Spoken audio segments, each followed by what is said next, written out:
Ladies and gentlemen, let's go. We ain't got no time to waste. Let's go. You are now listening to Jason Anderson, and you are in the zone. You're in the zone with Jason Anderson on Sports Radio 810 WHB. So, with the 29th pick in the 2022 Pay the Noise NFL Mock Draft, James Anderson, the Kansas City Chiefs, select who? James Anderson joining us right now on Sports Radio 810 in Kansas City. James, let's talk running backs. Yeah, excellent stuff. James, we're up against it. We appreciate the time, my man. Fantastic insight and information. We're looking forward to talking to you down the road. Enjoy the draft. Absolutely, man. You guys too, anytime. All right, there he goes. James Anderson, host of the Zone, midday Sports Radio 810 in KC. You're in the zone on Sports Radio 810 WHB.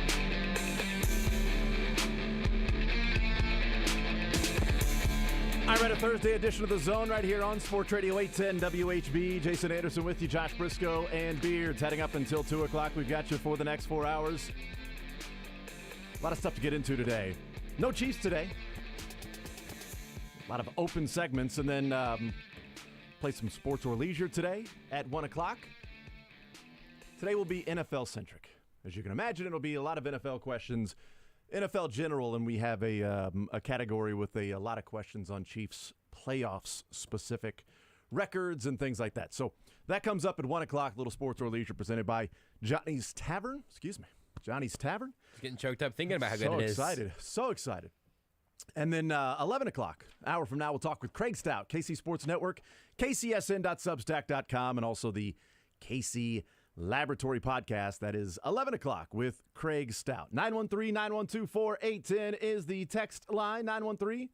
913-912-4810 text line to join us today to be part of the show. Getting closer and closer to the playoffs coming up this weekend. There are a lot of mixed reviews or mixed feelings. No consensus on at least one of the AFC games, and that would be the Jags and Chargers. Not many people think that the Ravens or Dolphins will pull off the upset. That makes total sense. You got backup quarterbacks. You may have two different third-string quarterbacks playing in those games for the teams that are already on the road and the lesser than in the matchups, and it might be third-string Skylar Thompson and third-string Anthony Brown going on the road to face off against two of the best teams in the NFL. So not much deviation from what people think will happen in that those games, but Jags and Chargers seems to be a coin flip. So we will see coming up on Saturday night, 7:15 on NBC. Jags, the home dog in the NFL playoffs, 2-point dogs in this one. So we'll talk some NFL football throughout the show as well. Let's start off, though, with a little college basketball from last night. Missouri going on the road to A&M, who is A&M, still undefeated in SEC play. And it looked like it was going to be pretty ugly as the first half rolled, and it got more and more closer to halftime, and didn't really seem like Missouri had much last night. And then in the second half, they came out, played some pretty good basketball. Looked like there was certainly more energy to the team overall. They were scrambling. They were knocking out down shots, which helps for that team because they need to knock down shots. And they were doing that in that 10-minute stretch when they went on the 21-4 run. Largest deficit was 21 points with 17:50 to play. So a little less than 18 minutes to go in the game. They were down 21 points with roughly 10 minutes to play, so a 7-minute stretch. They're down 4. They go on a 21-4 run, knocking down shots, getting steals, rebounds, getting in transition, flagrant one. They had a number of things that were going their favor. Down by 4. And then A&M goes on a 15-3 run over the next 5 minutes. And it's toast. They fall behind, and they're trying to get back in the game. But we see this all the time in college basketball. A team gets down by a pretty large deficit. They scramble. They get back in the game. They get close or maybe take the lead, whatever it might be. And then a couple of plays happen the other way. and the air just goes out of the sails, and you just look up and you go, it's now 11. I don't know that we got it in us. And it's a tough task, especially on the road. It might be different if you're at home. Making that comeback down 21, all of a sudden it's 50-46 with 10 minutes to play, and you're like, that home crowd could carry you the rest of the way. But it didn't. And the home crowd for A&M certainly helped them out in that game. There are certainly some issues with this Missouri basketball team. They are not a perfect team. I still think they are a tournament team. But obviously they've got some holes, and they've got some things to deal with. This is, year number 1 for Dennis Gates. And I think this is a compliment. I think Jerome Tang is going to screw the curve here. We're grading on a curve by the first game, and this guy goes out and gets 100%. You jerk. All you got to do is get 95. Everybody else gets an extra 5%. No! Jerome Tang's got to go out and be teacher's pet. Oh, I'm sitting in the front row, and I'm taking notes, and I'm giving people the side eye that are talking in the background, and I'm staying after class, and I'm asking the teacher if I can get a little bit, look, can I get extra credit for this? Can I do this over there? Hey, here's an apple, because I figure that's something to do with teaching. Do you need a babysitter for your kids? Love to help out. Hey, teacher's pet. Stop being a geek, dork. Jerome Tang just knocking erasers together. Loser! Do you even do that anymore? Where'd you find those erasers? Come back to it's a dry erase board. Yeah, you look like LeBron right now. There's chalk everywhere. This is very strange. You don't have to sweep the classroom. People get paid to do that. We got a Roomba in here. Come back to the pack, sir. So if it wasn't for what Jerome Tang's doing, there would still be a lot of, hey, what Dennis Gates is doing, and I think there still should be. I mean, you're talking about a team that is still 13-3. 2-2 in the SEC. They're 13-3. So it's just that Jerome Tang is killing the curve right now for everybody else. But, going on the road against A&M, I don't think there's anything wrong with going there and losing. Losing by 18 is the issue.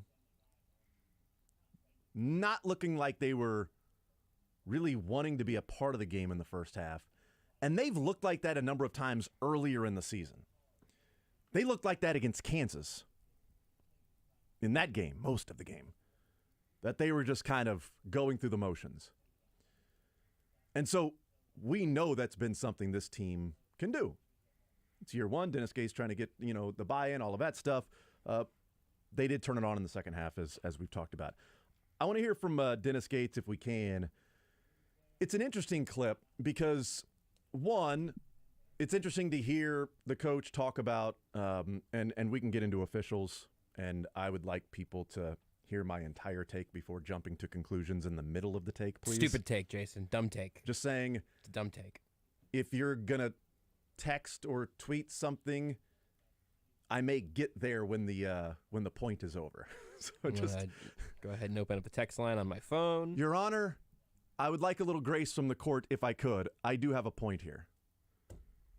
Get to it quickly, sir. No problem, Your Honor. Here's Dennis Gates weighing in on foul trouble, what his team was going through, the officials, how they were calling the game, and then I think revisionist history by a coach sort of taking too much blame for what took place. I guess just put our hands up and, sometimes it's a close whistle. I can't, expect referees to change what they see. That's their job. They're the gatekeepers of the game. If that's what they see, call it. And that's what they call. We'll have to reevaluate what we see. But I think positioning in that second half, once we cut it by 4, I thought I should have called a timeout to reset our mentality and get more in a preventative stance versus just continuing to be as aggressive as we were. But again, it's one of those things where the ball still didn't fall how we would want it to fall with our shooting percentages. And that's just a low percentage, low assist count for us. And that's normally not the case. We have to be able to convert how we were able to convert throughout the season. from the standpoint of getting to the line in the second half. We got to the line only we made 4 free throws, I believe, or 5 free throws in the second half, and that's not enough to win a game, especially on the road. So, by the way, text says, great take, Jason. Yes. Thank you. I don't even need to get there. See, you feel me. This is the relationship we need with the text line. You feel me. You need to just text whenever Yes. you can feel us being a little fragile. It's interesting hearing Dennis Gates say, look, was it a tight whistle? It's their job. They call the fouls the way they see them. It's our job to adjust.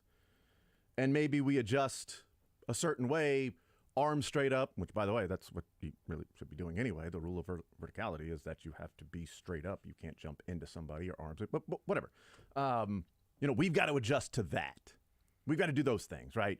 Because the second half, when Missouri got back in the game, it did get pretty skewed pretty quickly. Again, hear me out. I'm getting there. They're down 50-46. 10 minutes to play. The next 5 minutes of action, A&M goes on a 15-3 run. In those 5 minutes of action, Mizzou was called for 9 fouls. The rest of the game in those final 10 minutes, A&M was called for 2.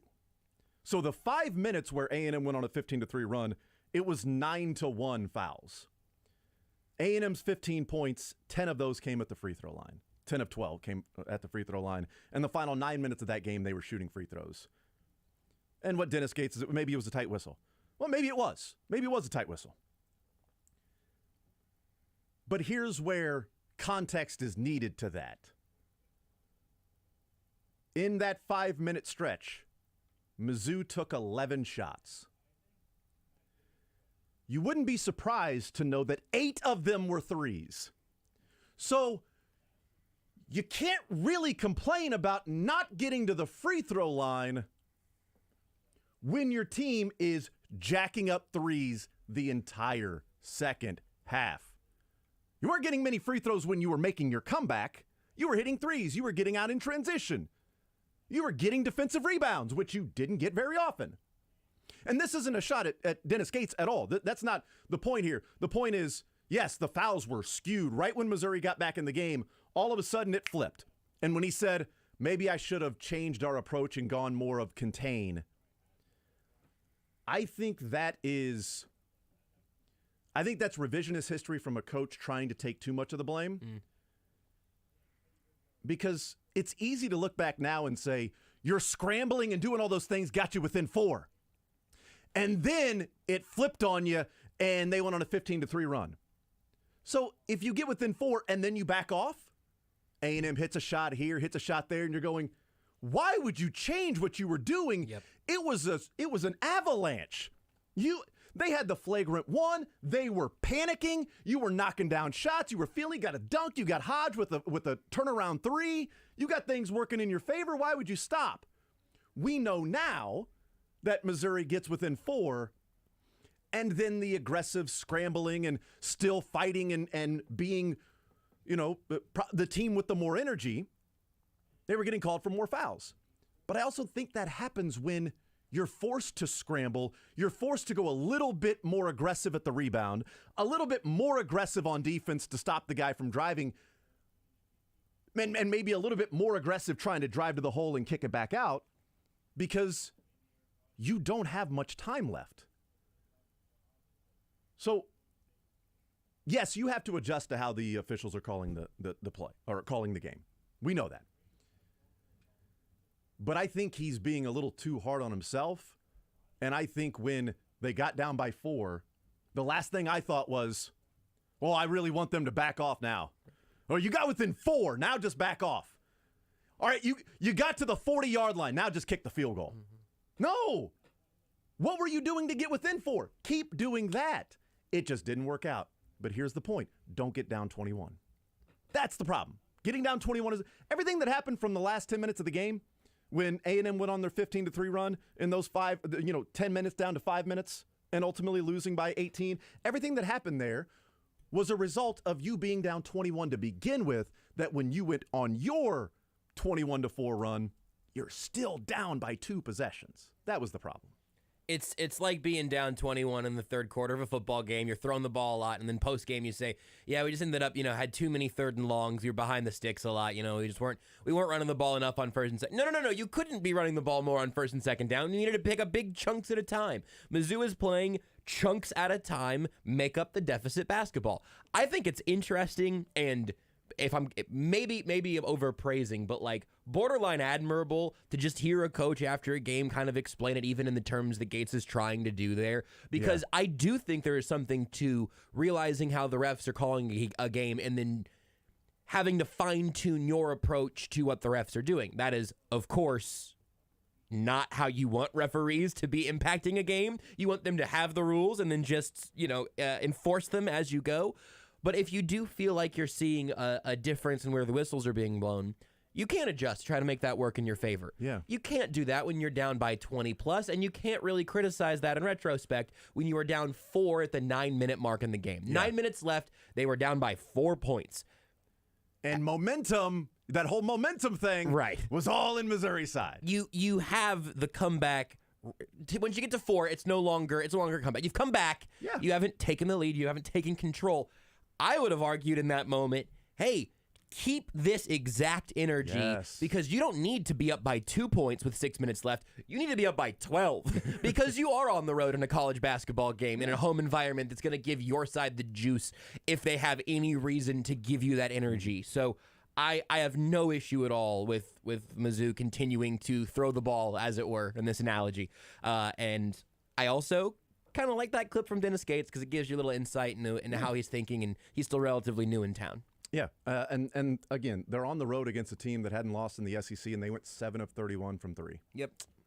This team going 7 of 31 from 3, probably not going to win a lot of games. And I also, there are a couple things that I believe are sort of old school views of college basketball. One of those is, even the fouls. Also, Texas, so funny that you were literally talking about this yesterday, that, the foul calls are even in this. They're not even. Well, yeah, it was 9 fouls in those 5 minutes for Mizzou, 2 fouls the rest of the game for A&M, and Missouri took 8 threes out of 11 shots. Like, you weren't, and A&M was the one attacking. Like, yes, you're going to foul. So, yeah, that is absolutely right. It's we just got through talking about that yesterday. That's one of them the foul calls were even, therefore it was an evenly called game. No, maybe it was an evenly called game because one team was just jacking up threes or whatever. Yep. The other part of that is that I completely forgot what the second part of that was. It's real. Sometimes that happens. Totally forgot. We end up in like trapezes here, and sometimes there's a net, but not really. Let me just I'll ask you a Mizzou basketball adjacent question because those are two things that I really hate. Oh, I got it. You got it. Okay, very good. See, sometimes you gotta just milk it out of there. Total rebounds. Mizzou got out rebounded by like 12 in that game. They were 7 of 31 from 3. There were 24 3-pointers that came off the rim. Who do you think's going to rebound the ball more often? Now, Missouri does have an issue on defensive rebounding. Mm-hmm. That is something that needs to be better. But when they're missing a bunch of shots offensively, what's the best offensive rebounding team in the country? Like 40%? Like a 40% offensive rebounding team, something like that? That means you're still getting out-rebounded by 2 every 10 shots you take on offense. That's if you're one of the best in the country in offensive rebounding. You're still -2. So I just hate Missouri is getting killed on the boards. They're 15 more rebounds. Yeah, they've missed 30 more shots. Mm-hmm. So yes, those are two things. The foul calls being even, and then the getting out rebounded. Yeah, they took 31 threes last night and made 7. They're going to get out rebounded, especially when A&M was taking a lot of free throws, which goes back to the whole discrepancy in the fouls. Okay, well, you were taking threes, and they were not.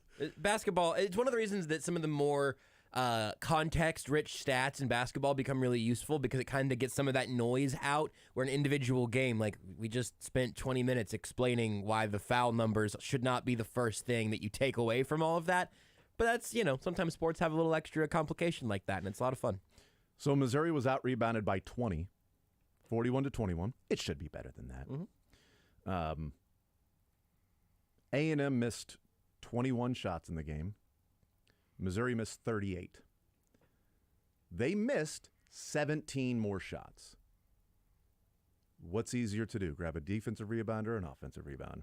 It's probably easier to get a defensive rebound. I believe that to be the case. I don't know. I haven't watched much basketball, but I kind of feel like when teams are boxing out doing what they're supposed to be doing, you get a defensive rebound a little bit easier. They also missed 13 more threes.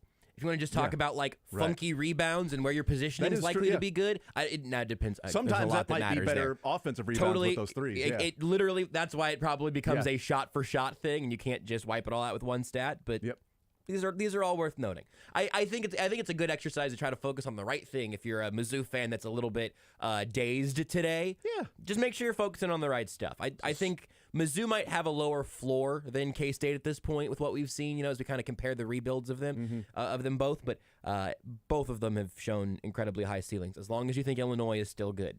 As soon as Illinois starts falling off of actually good watch, then I think you start getting a little revisionist and maybe a little bit nervous. But they appear to be okay at basketball still. They did lose to Northwestern right after losing to Mizzou, right after losing to Penn State. Well, but big wins over Alabama A&M, and Bethune right around those. So that's what matters. Illinois still arrow pointing up. That matters. Text in the middle of that said, terrible take, Brisco. Oh, man. Then when I forgot my second point, said, that's the beauty of your take. Only one point was needed. Text says, I didn't know that Carl Sheffers did college basketball too. And this text came in and said, dumb take. Yeah. That's harsh. Yeah, which is from the same number that texted in, said, Josh is handsome and talented and definitely not sending this text back on July 31st of 2019. Wow. I mean, great taste from that listener. No kidding. That's crazy. The Whether number they would looks pick those The number spots. looks familiar. Why don't you read that number out loud, every digit? Why don't you go ahead and give all of those digits out? It's 913-95. Want to see more of The Zone? Watch the show live on the Sports Radio 810 WHB Facebook, Twitter, YouTube, and Twitch.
The Zone with Jason Anderson. You're dumb, but you're not stupid. Weekdays from 10 to 2 on Sports Radio 810 WHB.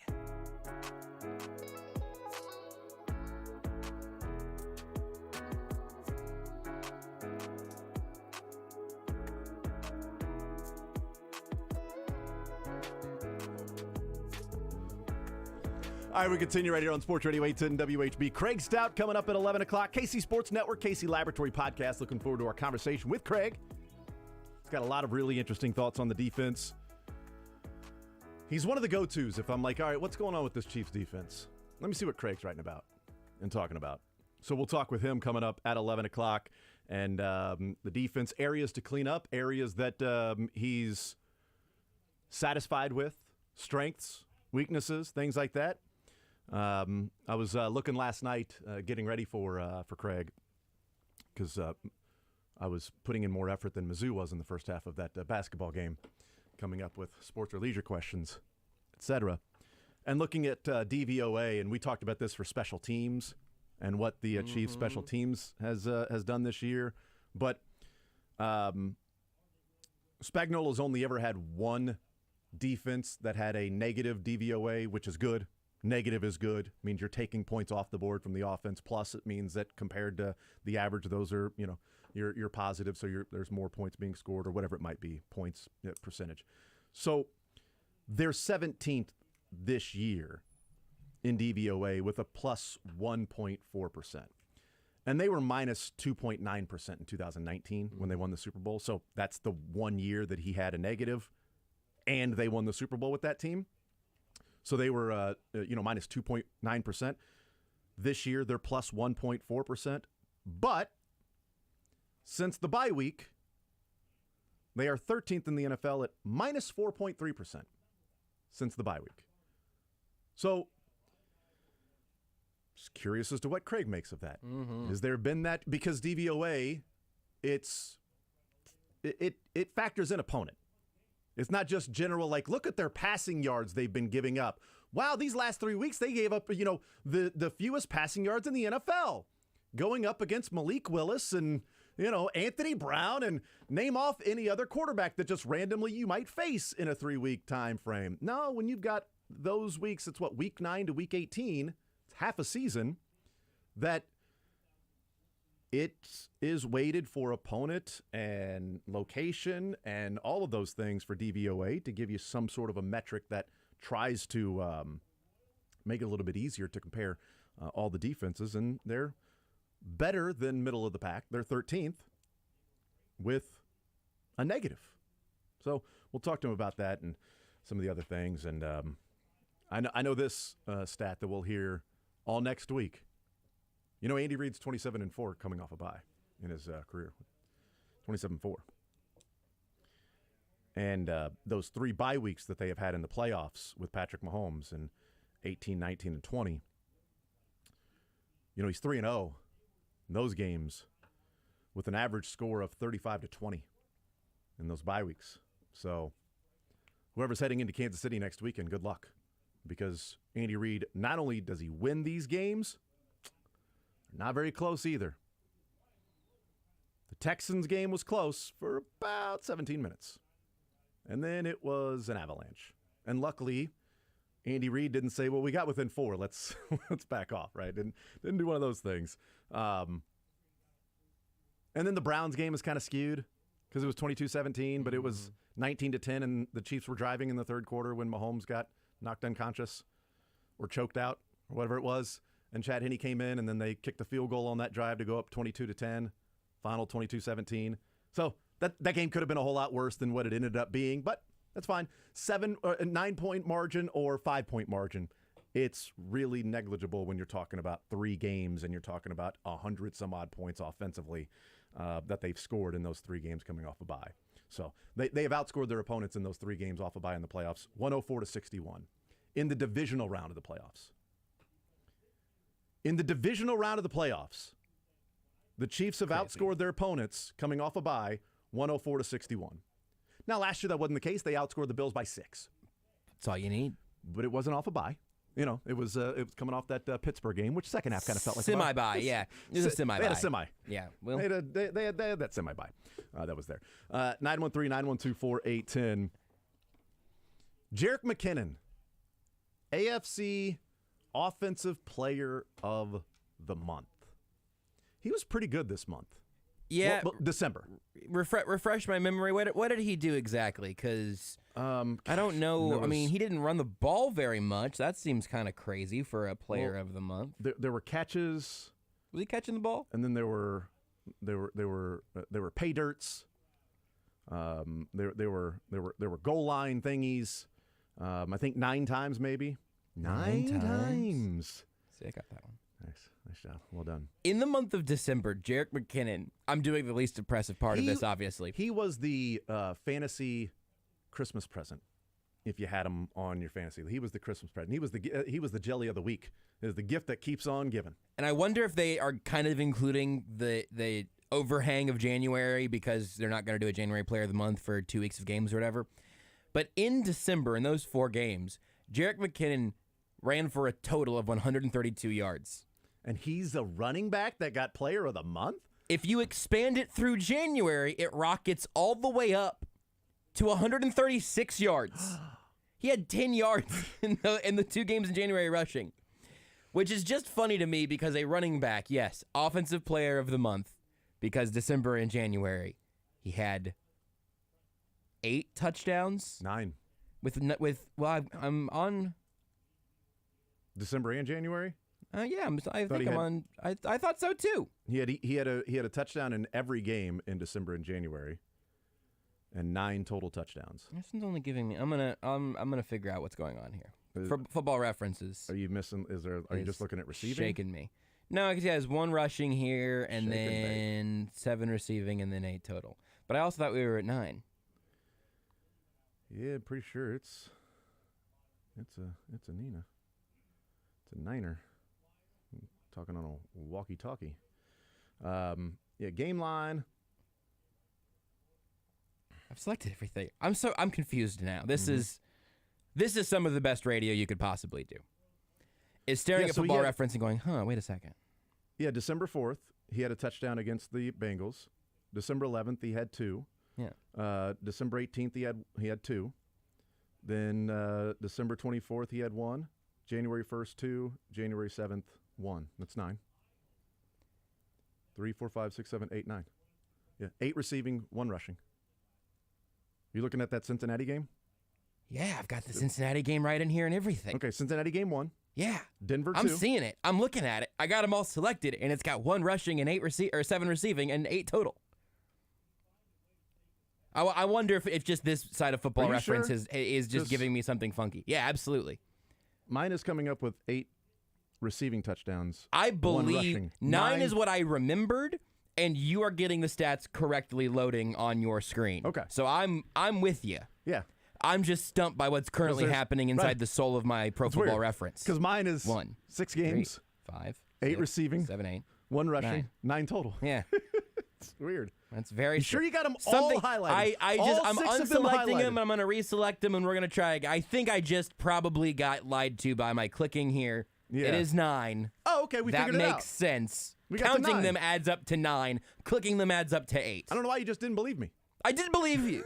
I explicitly believed you. Why didn't you just believe the NFL? The NFL's release said he had 9. But I just was going I wanted to get all the details, and then I clicked and said, wait a second, 8. Makes total sense. I don't trust my own memory, which is why I even ask in the first place, and that's why I'm just, your memory / football reference usually agree, and I need at least one of them to tell me what the real numbers are, so I don't have to rely on my own brain. It's the most receiving touchdowns in a single season since Marshall Faulk in 2001. It's unbelievable. And he did that in 6 games. 142 total yards rushing now over those 6. Oh, okay. There you Something go. just wasn't loading on the little. For whatever reason, I've refreshed. We're back. It was not loading. We're loaded and running.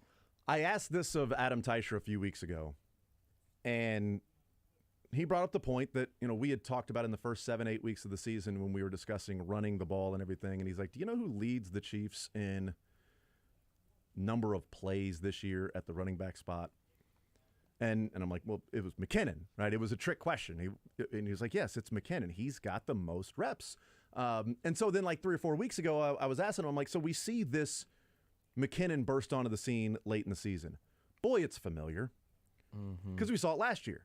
So my question to him was, was this part of the plan that whether Edwards-Helaire was healthy or not, that some of the keeping McKinnon healthy throughout the year and then playing him and using him more often as a greater part of the playbook and scheme? And his response was, well, I don't know. He was leading the running backs in total snaps in the first half of the season. He's still doing that. So how much were they trying to keep him fresh? I don't know. I don't know what the change has been other than maybe there's clear, concise evidence to Patrick Mahomes that sometimes a simple swing pass to McKinnon from the 15-yard line can also be a touchdown. Yep. And some of those touchdowns, like when he was like the other day when he was running to his left and then ends up just doing the pitch, the shovel pass sort of pitch to McKinnon when the defense came to Patrick Mahomes, and it was great. He knew what he was going to do. You could see him almost holding the football in that direction, and then he took one more step to draw the defense and then ultimately pitched it. Like in his mind, I think he knew exactly how that play was going to go. Do you know where Jerick McKinnon stands in receiving touchdowns in the NFL this year? First. Of all players. Of all players. He's behind Kelsey and Adams. Yep. Maybe one or two. So fifth? He's tied for sixth. Devontae Adams, crazy. Travis Kelce, Stephon Diggs, George Kittle, A.J. Brown, and then a few guys with 9, including Jerick McKinnon. What did Kittle end up with? 11. And he had 15 and games. he had like 4 in the last 2 weeks. It's ridiculous. His 4 in the last 2 weeks skews it for McKinnon not being. Oh, wait, what's that? Yeah. Oh, all 9 of his came in the last 6? Mm-hmm. Okay. All right, I see how it works. Jerick McKinnon had more receiving touchdowns this year than Tyreek Hill did. Yeah. But did Tyreek have more receptions and yards, though? He did. He did. I mean, I'm definitely picking the friendly stat here. I think he did. I'm not going to say it's a 1-for-1, but did the Chiefs make the right move by trading Tyreek and not McKinnon? And just keeping Jerick McKinnon. Man, they're just really suppressing Jerick's stats over here. They really to are. trade him. Suppress the stats so they would increase his trade value? That's right. Somehow. I'll tell you what, man. I wish there was somebody around that had been talking about McKinnon for a couple of years about. I do too. I wish we could find somebody getting him more involved in the offense, because just the things that he does. Was that Curtis? It was. It was Kadog. It was Sterling, actually. So, yeah, I listened to him a lot, and I'm like, wow, it's a great point. It's a great point, Jerick McKinnon. Oh, we'll see what he can do. See what that guy can do. I do actually wonder, and then we'll go to break. I do actually wonder if, while the snap count was more for McKinnon early in the season, while they were bringing along Isaiah Pacheco, so your 3 backs were Edwards-Helaire, McKinnon, and Pacheco, and every third down or obvious passing, McKinnon was going to be in the game because we know Edwards-Helaire struggles at that, and Pacheco was still learning on the job. So I understand that part of it. But I do wonder then, as Pacheco started to get more and more acclimated and Clyde Edwards-Helaire was still healthy, that was part of the plan of, okay, we get enough with our running game. We can hold back McKinnon because we want the fresh legs and him to be ready to go in the postseason, because then we can use a number of different things in our playbook that we did last year in the playoffs that will be able to happen this year as well. And I wonder if that's just part of it, and also if it's part of it of Mahomes just simply saying, I can just throw McKinnon the ball in the flat. And maybe the shorter passes, not trying to force it, playing more of the I'm reading the defense now, which is what he said a couple of weeks ago, that it's forced me to read the defense and not just go, okay, there's Tyreek, I'm going to figure out a way to get him the ball specifically. That, all right, calls for a pass out at the flat. Here's a pass out in the flat. Oh, wait, he broke a tackle, touchdown. All right, let's go celebrate with our friends. Patrick Mahomes said that his favorite play of the year was that little drop off to McKinnon. That one was basically an accident. Which is not one that he saw happening. No, correct. I think the shovel pass this past weekend was one that he saw happening in his mind. The little flip, Andy Reid tossing the Sharpie. Right. He did not see happening. All right, we'll take a timeout. We'll come back. We'll continue rolling. We'll talk with Craig Stout coming up at 11 o'clock. Sports or Leisure, 1 o'clock. More Zone next. Follow the show on Twitter at J810Anderson.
You're in the zone with Jason Anderson. All right, we take a timeout. We come back. We wrap up this hour next.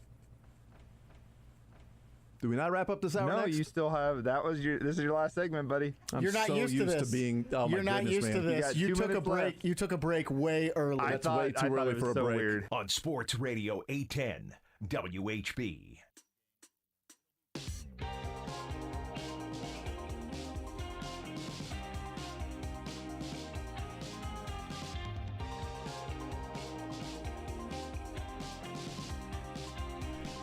Looking forward to a conversation coming up with Craig Stout at 11 o'clock. Text says, Jason, does it bother your wife? Answer's yes. That she has to sit in the back of the van with the kids, and Jarrett gets to ride shotgun when you guys go out for dinner. I said, no, she understands. Yeah, I mean, Totally cool I with it. assume Jarek's paying probably. No, I would not let him buy a beer Fair in this enough. town. No, good point. Good point. I assume he'd offer to pay because the right thing to do. Right, he's a gentleman And a millionaire. But you're right. He should never have to buy his own drink. I got this, Jarek. Text says, Jason's math skills are rubbing off on Josh. Yeah, I trusted the technology. I didn't feel like counting, and there it was. Other texts at 913-912-4810 says, it's not just McKinnon's touchdowns, but his ability to be in the right spot when Mahomes is in trouble. Yep. I think that's a great point. Yep. Because part of his touchdowns are that he's offering an outlet to Mahomes and where he should be that Mahomes can find him while needing that outlet. It would be interesting to see what of his touchdowns clearly were the structure of the play, even just maybe the first look in the play, and which one of them came completely out of structure. We know at least one. Two of them. Came completely, at least two of them Yeah, the came one this past completely out of weekend- structure. Yeah, Denver, and then this past weekend with the shovel pass, those were out of structure. And Mahomes also clearly can trust him to be where he's supposed to be in structure. That's right. It's really both things from McKinnon. No, it's a good point. We'll take a timeout. We'll come back. We will hang out with Craig Stout, KC Sports Network, KC Laboratory Podcast. We're going to do some things about the secondary for the Chiefs and defensive line stuff before the show is over, some sports or leisure as well as we continue on this Thursday.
The Zone with Jason Anderson. Sorry you didn't have any friends. I did not.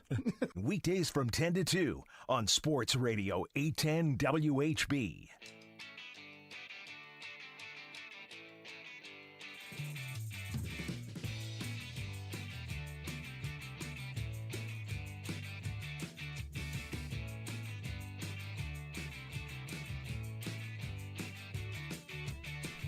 All right, we continue on this Thursday edition of The Zone. Looking forward to a little sports or leisure later on in the show at 1 o'clock because got some fun Chiefs postseason records, questions, in a category we'll get into. 913-912-4810. 913-912-4810. Text says, only thing that would make me happier than snow globe would be a camera shot of Mahomes drawing up a play in the dirt with a stick. Wow, maybe in the snow. Oh, yeah. Beautiful. They could have done that in Oakland during the baseball season. Oh, that'd be early so in the season. good. Yeah, but they can't. It's it would be tough to do now. Although at Arizona, the turf comes up so easily that you probably could just. You could definitely just sort of chunk out an X with your heel and an O with your heel. That's right. Craig Stout, KC Sports Network, kcsn.substack.com, and KC Laboratory Podcast. Craig, what's up, man? How are you, sir? Well, I was doing great until you reminded me that this team used to play football on a baseball field out in Oakland. Oh, my gosh. I blocked that out of my mind and that entire stadium out of my mind, and it just came surging back. Do you remember 2 years ago? Was it 2 or 3 years ago? I can't remember, when the Chiefs played in Oakland early in the season, because they don't typically play in Oakland early in the season. So most of the time they're in Oakland, there's grass there. Now, they put the grass over the dirt once baseball's over. But they were in the dirt, and the entire week, like every single coach and every single player was asked about playing in the dirt. You're in the dirt. This is going to be final time in Oakland. What's it like playing in the dirt? Switching from dirt to grass in the dirt. And I'm like, this is amazing. Like, we really got to get to the bottom of this whole in the dirt and in the grass thing, boy, because I'll tell you what, that entire week was that. So you're right. Thank goodness we don't have to go through that ever again with playing the Raiders. We've talked about this for 4 years in a row now, but that whole dirt to grass thing, what's that like? I mean, yeah, how much does it hurt? How much worse does it hurt when it's on the dirt? Do you feel like you're running differently when it's on the dirt? It's like, man, guys, at a certain point, let's just talk about the football game. Not about the field or the dirt or any of that. Butker missed that field goal. It was in the dirt. I mean, you just wonder how much that affected his play. I think clearly the way the tilt of the hold and the spin of the laces was affected by the dirt. Right. I mean, yeah, definitely. It's a different pressure that's on there from the dirt. 913-912-4810 is the text line. Craig Stout is our guest. Okay, so what do you make of the neutral site decision by the NFL, one, to have the neutral site if it turns out to be Chiefs and Bills, but then also reports coming out now that that game is going to be played in Atlanta, Hotlanta, for the Chiefs and Bills if it gets there. What do you make of the decision and then the location?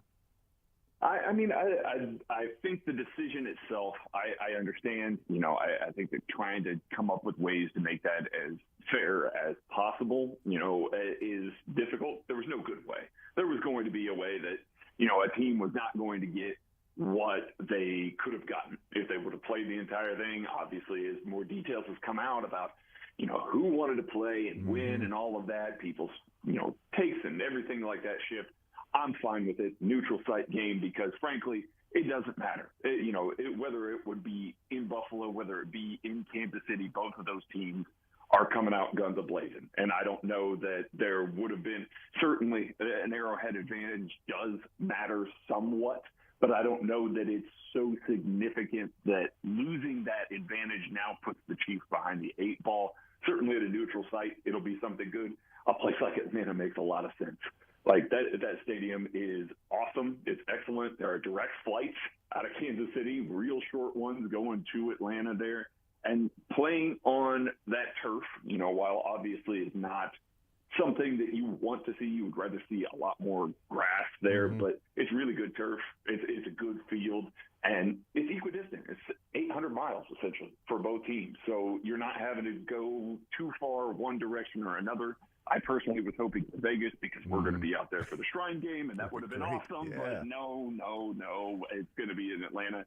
So I'm fine with that. I thought it was interesting that they already announced the time for that. Yeah, you know, it's a late game. Basically put it late game on Sunday if that were to occur. So that was interesting to me today. Mm-hmm.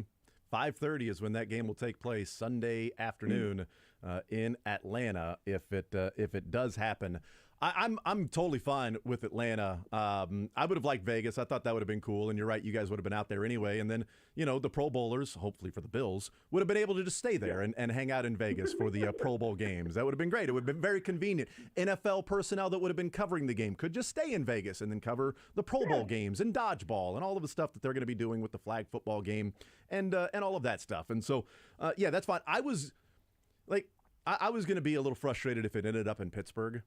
Because it's like a 3-hour drive from Buffalo to Pittsburgh, and it's like a 13-hour drive. Like, Bills fans could just drive there and enjoy it, where it would be much more of an expensive trip for Chiefs fans to get there. And the fact that the Bills would be playing in the AFC Championship game closer to their city as opposed to the Chiefs, which would be the 5th year in a row playing in the AFC Championship game, I do wonder how neutral the crowd would have been if it was in Pittsburgh. So I certainly, if I was the Chiefs, I would have vetoed Pittsburgh. And I'm guessing Buffalo probably vetoed Vegas because of it being a further trip for them. So Atlanta makes total sense. One of the things that I don't think is being talked about and laughed at enough, Craig, is that they can't go to Indianapolis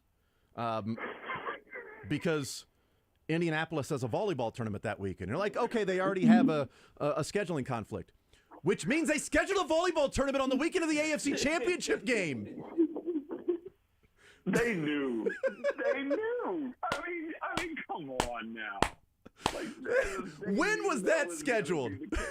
When was that volleyball tournament scheduled to take place at Lucas Oil the weekend of the AFC Championship game? How far out did that have to be done? Approximately 2 days after the trade for Matt Ryan, I'm guessing. Just immediately they were like, listen, this is fine. We are fine. Let's just go ahead and book it for that. Even if we do make it into the playoffs, this is not a 1-seed team. We know that. So, yeah, let's just go ahead and do that. And then we'll deal with the consequences of making volleyball players mad if the Colts end up hosting a playoff game there. Visiting with they could have it at the NBA arena right around the corner. And then while you're there, you can enjoy the Colts, AFC Championship game if it were to happen like that. So you get 2 birds, 1 stone. Craig Stout is our guest. Casey Laboratory Podcast. You can hear him. Also read him at kcsn.substack.com. What's your feeling with the Chiefs heading into the postseason? They get the bye, but just overall as a team, you know what they say: you need all 3 phases, Craig, and then you must immediately say all 3 phases: offense, defense, and special teams. But they get the bye, which is good. But where's your confidence level? How are you viewing this team as they get ready for their postseason run? I mean, I think truly there's 4 phases, and the Chiefs really showed that 4th phase of huddle dancing really well this past week. So they're going into the playoffs just firing on all cylinders. No, it's good. I think the things that we have seen out of the offense over the past 3 weeks, well, maybe the execution of them hasn't always been stellar.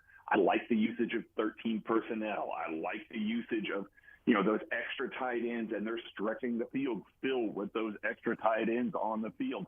I like that vertical play that they're coming out of, the past 3 weeks, trying to get downfield a little bit more. Obviously, that little jet wheel route that we saw Justin Watson catch, that's great. But there's other stuff. They're putting other routes on tape, getting downfield. And then that red zone work, having that horizontal stretch element back in there. We've been talking about it all year. After McCole Hardman went out, they lacked a little bit of red zone efficiency down there because they weren't able to get that horizontal stretch. Kadarius Toney obviously offers it. If McCole Hardman is back, that's going to make a difference. So I feel really good about the offense. I feel really good about the defense. I realize they're beating up on bad offenses right now, and you can look at their points per drive and say, hey, listen, it's not great. It's not ideal. But it really does feel like 2 out of every 3 drives right now, this Chiefs defense is getting off the field, giving the ball back to the offense. And that's about all you could really hope for when you're going into the playoffs. Now, remains to be seen. Bills, Bengals, obviously much better offenses. Maybe that decreases a little bit, but it definitely feels like the defense is on an uptick. They're moving some stuff around on that side of the ball. And that defensive line, even though, again, they're beating up on bad teams, is really getting humming going into the playoffs. And that's the exact thing that you need going into January, February, because that's where the games are won on the defensive side of the ball. Are there areas you feel like that need to be cleaned up? So the bye week, I was listening to the Kelsey podcast, and Jason Kelsey made a really good point that, we talk about the mental break and the physical break. And he said, one of the bigger advantages also is that, you're not game planning that week. So you can focus on yourself. Like you can self-scout. You can do some of those things of how do you improve this? How do you clean this up over there? What do we got to do with this particular play or this set or 13 personnel? How do we then play off what we've shown on tape? That it's not just specific to what the other team is going to do. I thought it was a great point. On the defense, if they're doing that self-scouting, where are the areas that you feel like that they could clean up that could make them better? Honestly, I think it might be linebacker play, and that's not going to be a hard thing for them to clean up. Nick Bolton and Willie Gay Jr. and Leo Chanel, they've all shown games where they've been really locked in and dialed in and playing at a ridiculously high level. And then over the past 3 or 4 weeks, there's been maybe 1 or 2 of them that maybe is not having the best game that particular day. We've seen Nick Bolton get beat in coverage a little bit, obviously a stellar run stuffer, and he's doing well there. We've seen Willie Gay get lost in the sauce a little bit on some plays. Those things, we've seen them be much better at. We know they can do it. That's one of those, maybe a refocus. Like you said, Jason Kelsey said, self-scouting. Just get yourself refocused because we know they can do it. We know they're capable of doing it. And right now that seems to be where offenses are targeting, especially since the Chiefs have kind of shifted toward Jalen Watson on the outside, giving him a little bit of safety help. Moved Trent McDuffie into the slot, kept L'Jarius Sneed shadowing the team's number 1 receiver. That's all kind of clicking on the back end, and that's improved the safety play as well. Justin Reed and Juan Thornhill really stepping up. So realistically, the only area of the defense that really needs to be focused on right now is just improving the consistency of the linebacker play. And if that occurs, this defense has a chance to be one of these Spagnuolo defenses in, January, February, that just ends up showing up in a big way with a great game plan and ends up being a lot more dominant than we predicted. It's interesting you talking about what's going on with the secondary and Watson and then McDuffie in the slot and then, the blitz that we saw with McDuffie a couple of times. That usually that's what we see with L'Jarius Sneed. And then the safety play with Justin Reed and Juan Thornhill that has been pretty darn good as of late. And probably since the Cincinnati Bengals game, Justin Reed's played some pretty awesome football. It's kind of interesting the way you described it. Do you think that was eventually Spagnuolo just landed on by this time in the year, in December, I need to have what I'm going to go with, and this is how we're going to do it, and figure out some of the rotation, that there was some sort of noodling, if you will, throughout the season with that, and Justin Reed certain ways, Watson, Williams, McDuffie using them certain ways? Or is this organically, naturally progressed to then Spags has found something that's kind of clicking, and so don't mess with success if you're having that, just stick with what now might be the right way of attacking defenses and using your personnel in the back end? I'm going to take the cop out and say both there. I do think that, with so many young and new players in the secondary, you do have to try new things. You can't get locked in. And for everything that Spagnuolo is, I think he gets labeled sometimes as being a little rigid with his personnel. I know he's still playing Darius Harris. I hear everybody screaming at the radio right now. I know he's still playing Darius Harris, but he does get a little bit locked into some guys. But when you have that many young guys that are progressing at different speeds and different levels throughout their very first year, and so many new guys in the secondary, it's hard to get that to gel. And it's hard to find the rotation that works. So, yeah, he's been kind of tinkering with it, tweaking it all season long. Now, all of a sudden, the past 4 weeks, you're seeing a lot more Jalen Watson taking snaps away from Joshua Williams there. You are seeing a lot more Justin Reed not just in the box against some of these run-heavy teams like the Raiders were, but also manning up in coverage. Like lots of press man coverage out of Justin Reed over the past couple of weeks. We didn't see as much of that. We saw him more as a deep guy earlier. So that's created really excellent results for this defense. He's kind of eliminated a couple of guys, and that's allowed Juan Thornhill to be a little bit rangier on the back end, not playing as much split safety, but even when they are, he can kind of shift over and has a little more defined role in those sorts of things. So it's been really good to see that Steve Spagnuolo has continued to tinker, and it seems that he found the group. It seems that he's found the group, and the usage of them a lot more over the past 4 weeks. It's allowed them to run a little bit more exotic coverages, do a little bit more with their blitz packages, and obviously Trent McDuffie can handle the role of the slot there and do a lot of the things that L'Jarius Sneed can do while Sneed can follow the number one, and that's resulted in a lot less targets for the number one receivers, a lot less opportunity for offenses to basically break the game against the Chiefs by throwing to just this stud wide receiver, which they certainly will see at times this playoff run here. So I do think that this was the right approach, and I think that once he found it, his willingness to stick with it and keep building on it has been the exact right call this season. Craig Stout is our guest, KC Sports Network, kcsn.substack.com, and KC Laboratory Podcast.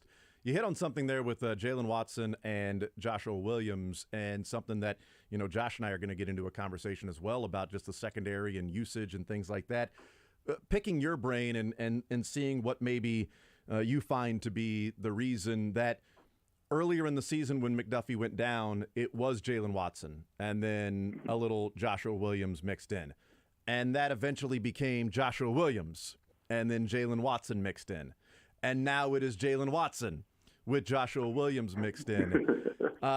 Is it as simple as maybe, Spags has talked about confidence. Is it as simple as Watson started off well and then struggled, and then Williams got his shot and Williams was playing well and had confidence, and then he starts to get picked on and pick up penalties, and he starts to maybe question himself, and then Watson get him back in there since he's been watching? Is it something like that, or just, a simple progression through rookies that they come along at different paces? I think it's got a lot to do with confidence, and I understand the reasoning behind wanting to start with Jalen Watson to start the season. He's obviously coming from Pac-12. He's seen a few more NFL caliber athletes than Joshua Williams had seen at Fayetteville State. That the step up in competition is massive. So I completely understand easing Joshua Williams in. And then at a certain point, you see the kind of tantalizing physical tools and athletic tools that Joshua Williams has. Not that Jalen Watson doesn't, but Joshua Williams' length, his ability to move, his fluidity kind of through his frame is very positive. So I understand, again, the tantalizing nature of all that if you've got two guys that are roughly on the same playing field as far as you're concerned, give that guy a shot and see if that all translates. And obviously, you start picking up more stuff, you start grabbing a little bit more, you become a little bit of a flag magnet for some referees, and you gain a little bit of a reputation. It makes sense to have that reset and try and shift a little bit more to the other guy and see if he can come up and make some plays. And he has. Jalen Watson has taken that fully by the horns and basically claimed this starting spot, made a bunch of plays. That play against Devontae Adams on fourth down in the end zone was an absolutely elite cornerback play to play through the hands of one of the best receivers of the NFL, collapse on it, perfect timing. It was great. It was a great play by him. We've seen a lot of that recently. So he's really kind of stepped into that role after taking a little bit of a back seat. There's nothing wrong with Joshua Williams. He's going to be on this team and going to be a contributor going forward. I truly, honestly believe that. But I also I'm on the same page with you there, where I think it is just a confidence thing and getting the confidence back underneath him. Maybe that happens this offseason. Maybe it happens in a crucial moment in the playoffs that really kind of gets him over the line there. But I think it will come eventually. Visiting with Craig Stout, KC Sports Network. George Karlaftis, 5.5 sacks in the last 7 games. Is he being used differently in your mind, that Spags is deploying him a certain way? Is this, I think Tim Grunhard, I think it was Grunny, that yesterday or maybe the day before said one of the things that happens with a rookie is maybe you start to eliminate false steps, you start to eliminate wasted movement, that you get more and more used to it, that he might be getting to the quarterback a little bit quicker because it's not taking him as much time, that he's learned about, okay, well, if I do this, it's going to take me a little bit longer. I've learned this throughout the season. Is there something to that, or is maybe Spags using him in different ways that's allowing him then to not only get to the quarterback, but be there to bring the quarterback down? I mean, Grunny's a smart man. That's what I see. You see his footwork up the arc has improved immensely as the season has gone along. Coming out of Purdue, he didn't have he kind of had an inconsistent false steps, didn't know exactly when to time his hands on some stuff. He just kind of won with relentlessness and just kind of trying to win through the tackle repeatedly. And so you didn't see as many, let's call them clean or quick wins as you do as other pass rushers there, which is kind of why he fell in the draft, because you're looking at it and you're going, okay, that guy wins, but he wins really late in the rep. And if we're going to take a first-round pass rusher, we need a guy that we think can win a lot quicker in the rep. Over the past 7 games, now you are seeing a guy that's winning quicker. His footwork, like when he hits that top of the arc, when he puts his foot in the ground, times his hands appropriately, is able to kind of rake through and bend around the corner. He's not ever going to be the most flexible guy in the world, although Bobby Stroop is trying to make me a doubter on that. But he's never going to be the most flexible guy in the world. But you can improve that, and you can improve the timing and the way that you are attacking tackles. And he's been so good at that as the year has gone along. And that's what we're seeing. We're seeing quicker wins. We're seeing him be a lot more dominant. It's not just the sacks. It's all the pressures, all the QB hits. He is making himself a nuisance in the backfield.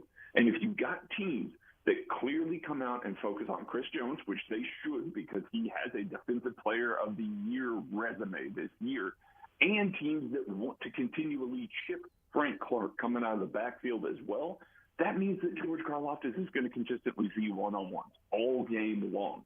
And when that happens, you're seeing him win more. That's why you're seeing so many more sacks, because now offenses can't just shift protection towards those two guys. You got a guy that can win more often than everybody else. So now you got to shift a little focus his way. Frank Clark gets more pressures. Chris Jones gets more pressures. It just all works out positively in kind of a cascading form just because that rookie is starting to come into his own with his technique.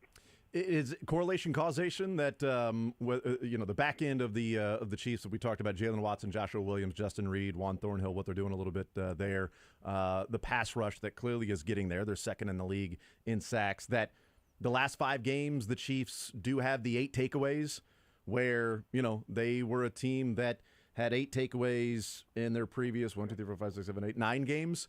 That they've had as many in the previous 5, that they're getting that more often, which had been a complaint for most of the middle of the season. Is why can't they get the turnover from the other teams, and they're losing these turnover battles? Is that correlation causation there, or one of those NFL they come in bunches?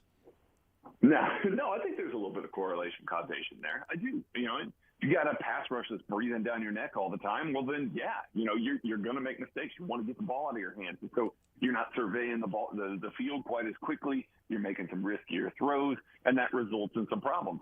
And to be honest, several of these interceptions that have been thrown by these quarterbacks recently have been while they're getting hit. So that is definitely impacting the play there. Now, definitely helps in those 5 games that you played Russell Wilson twice and a Jarrett Stidham once. It helps. And Geno Smith also had been much better this year.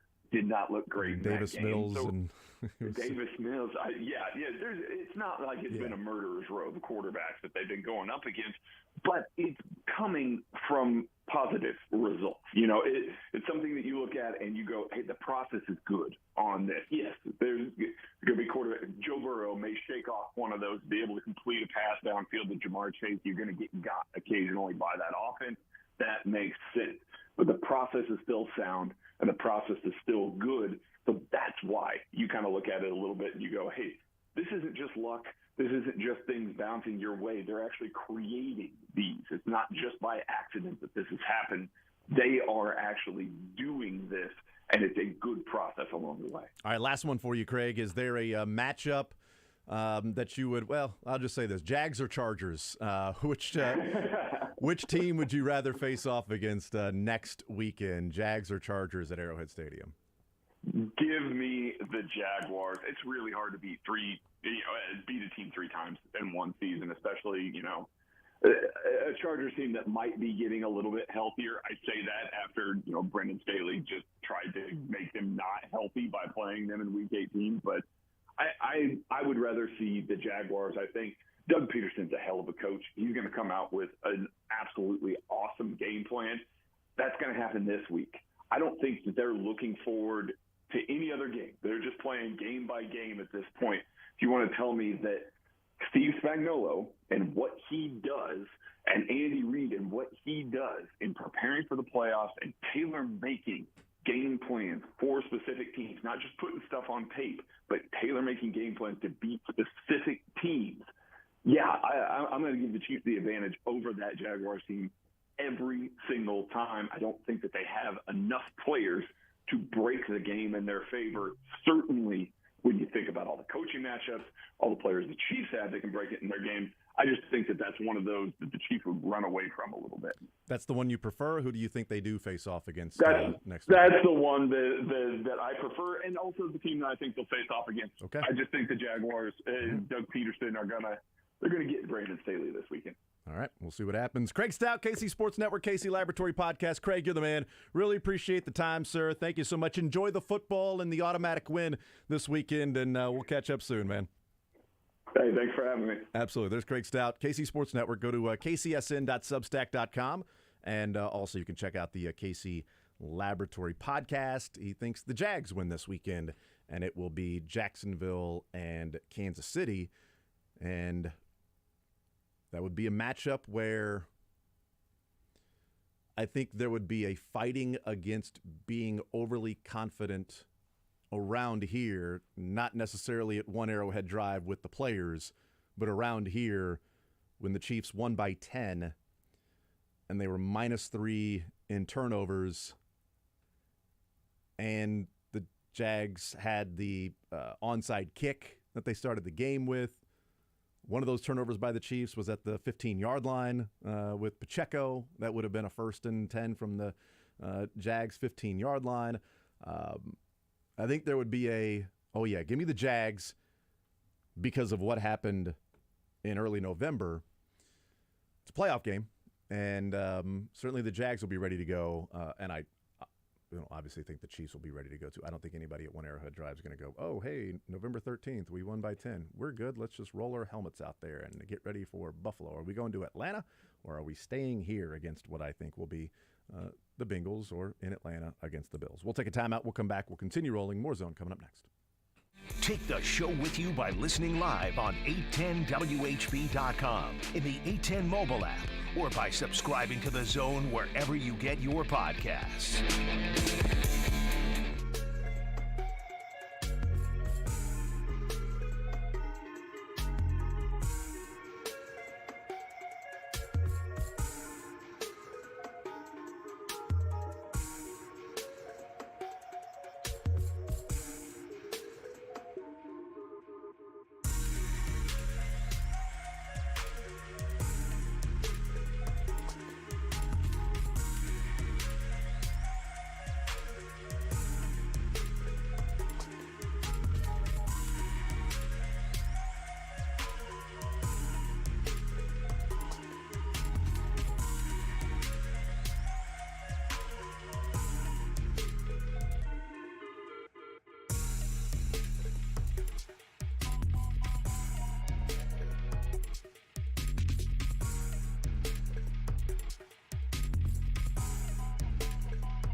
The Zone with Jason Anderson. Don't dab babies, okay? Weekdays from 10 to 2 on Sports Radio 810 WHB.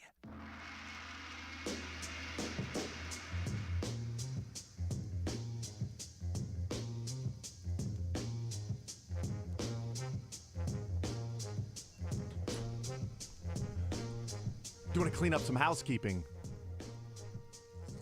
So, the volleyball tournament is just in Indianapolis. It's not actually in Lucas Oil Stadium.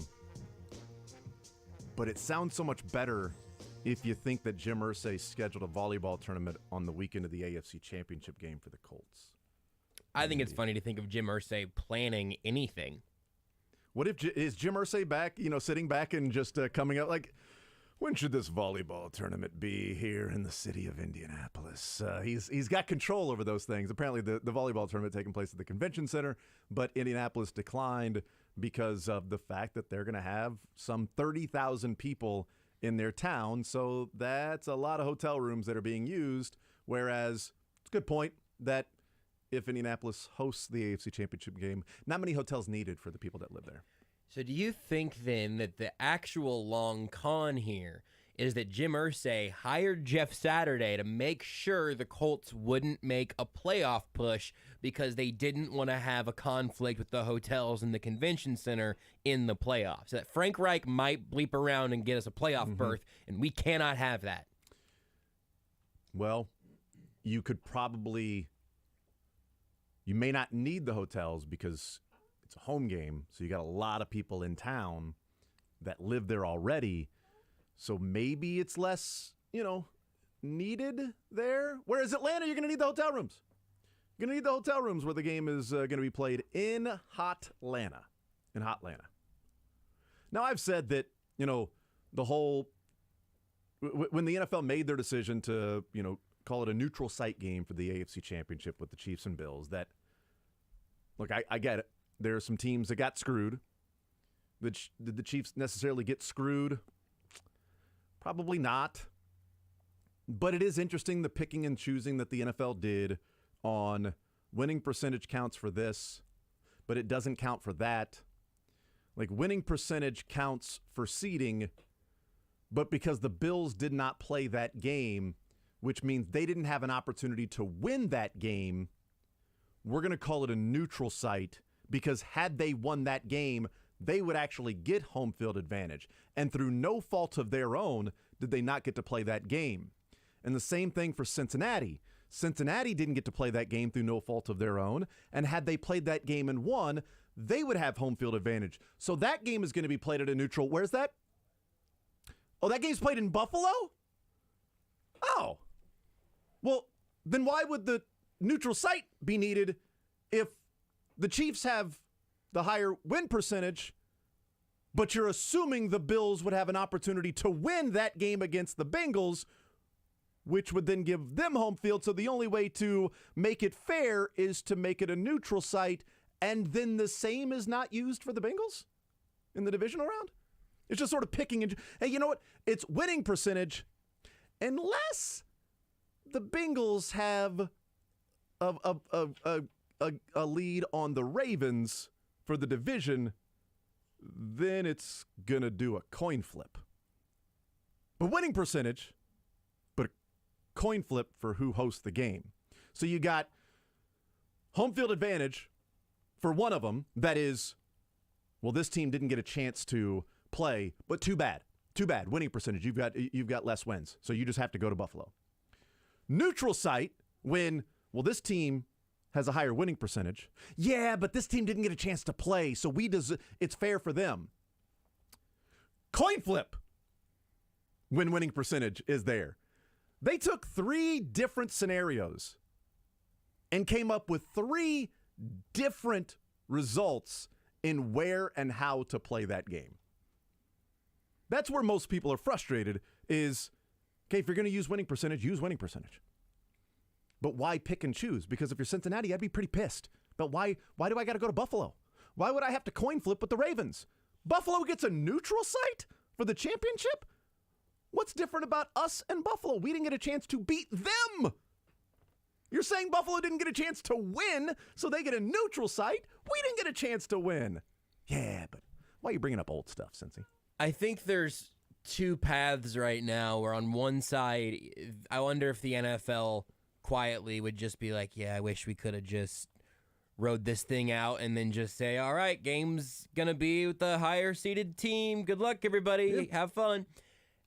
The other side, I wonder, I think I mentioned this like the Monday, or I guess it would have been, maybe probably not that Tuesday, but shortly after this conversation started. When we knew they weren't going to play the game. Right, yes. I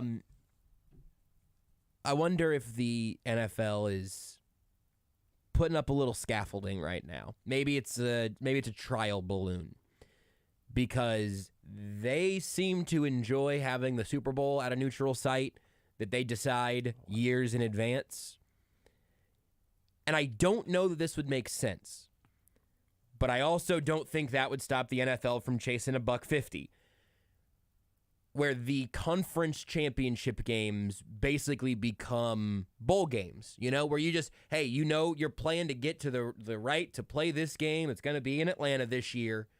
Maybe they end up trying to do it in a stadium of the same conference. Maybe they travel it around to reward maybe just the new super stadiums. Maybe eventually they say, hey, we are going to have an NFC championship game at Soldier Field. But I'm guessing the NFL would find a path to making more money out of doing it this way. I don't want that, particularly here in Kansas City, where hosting the AFC championship game has become an annual occurrence.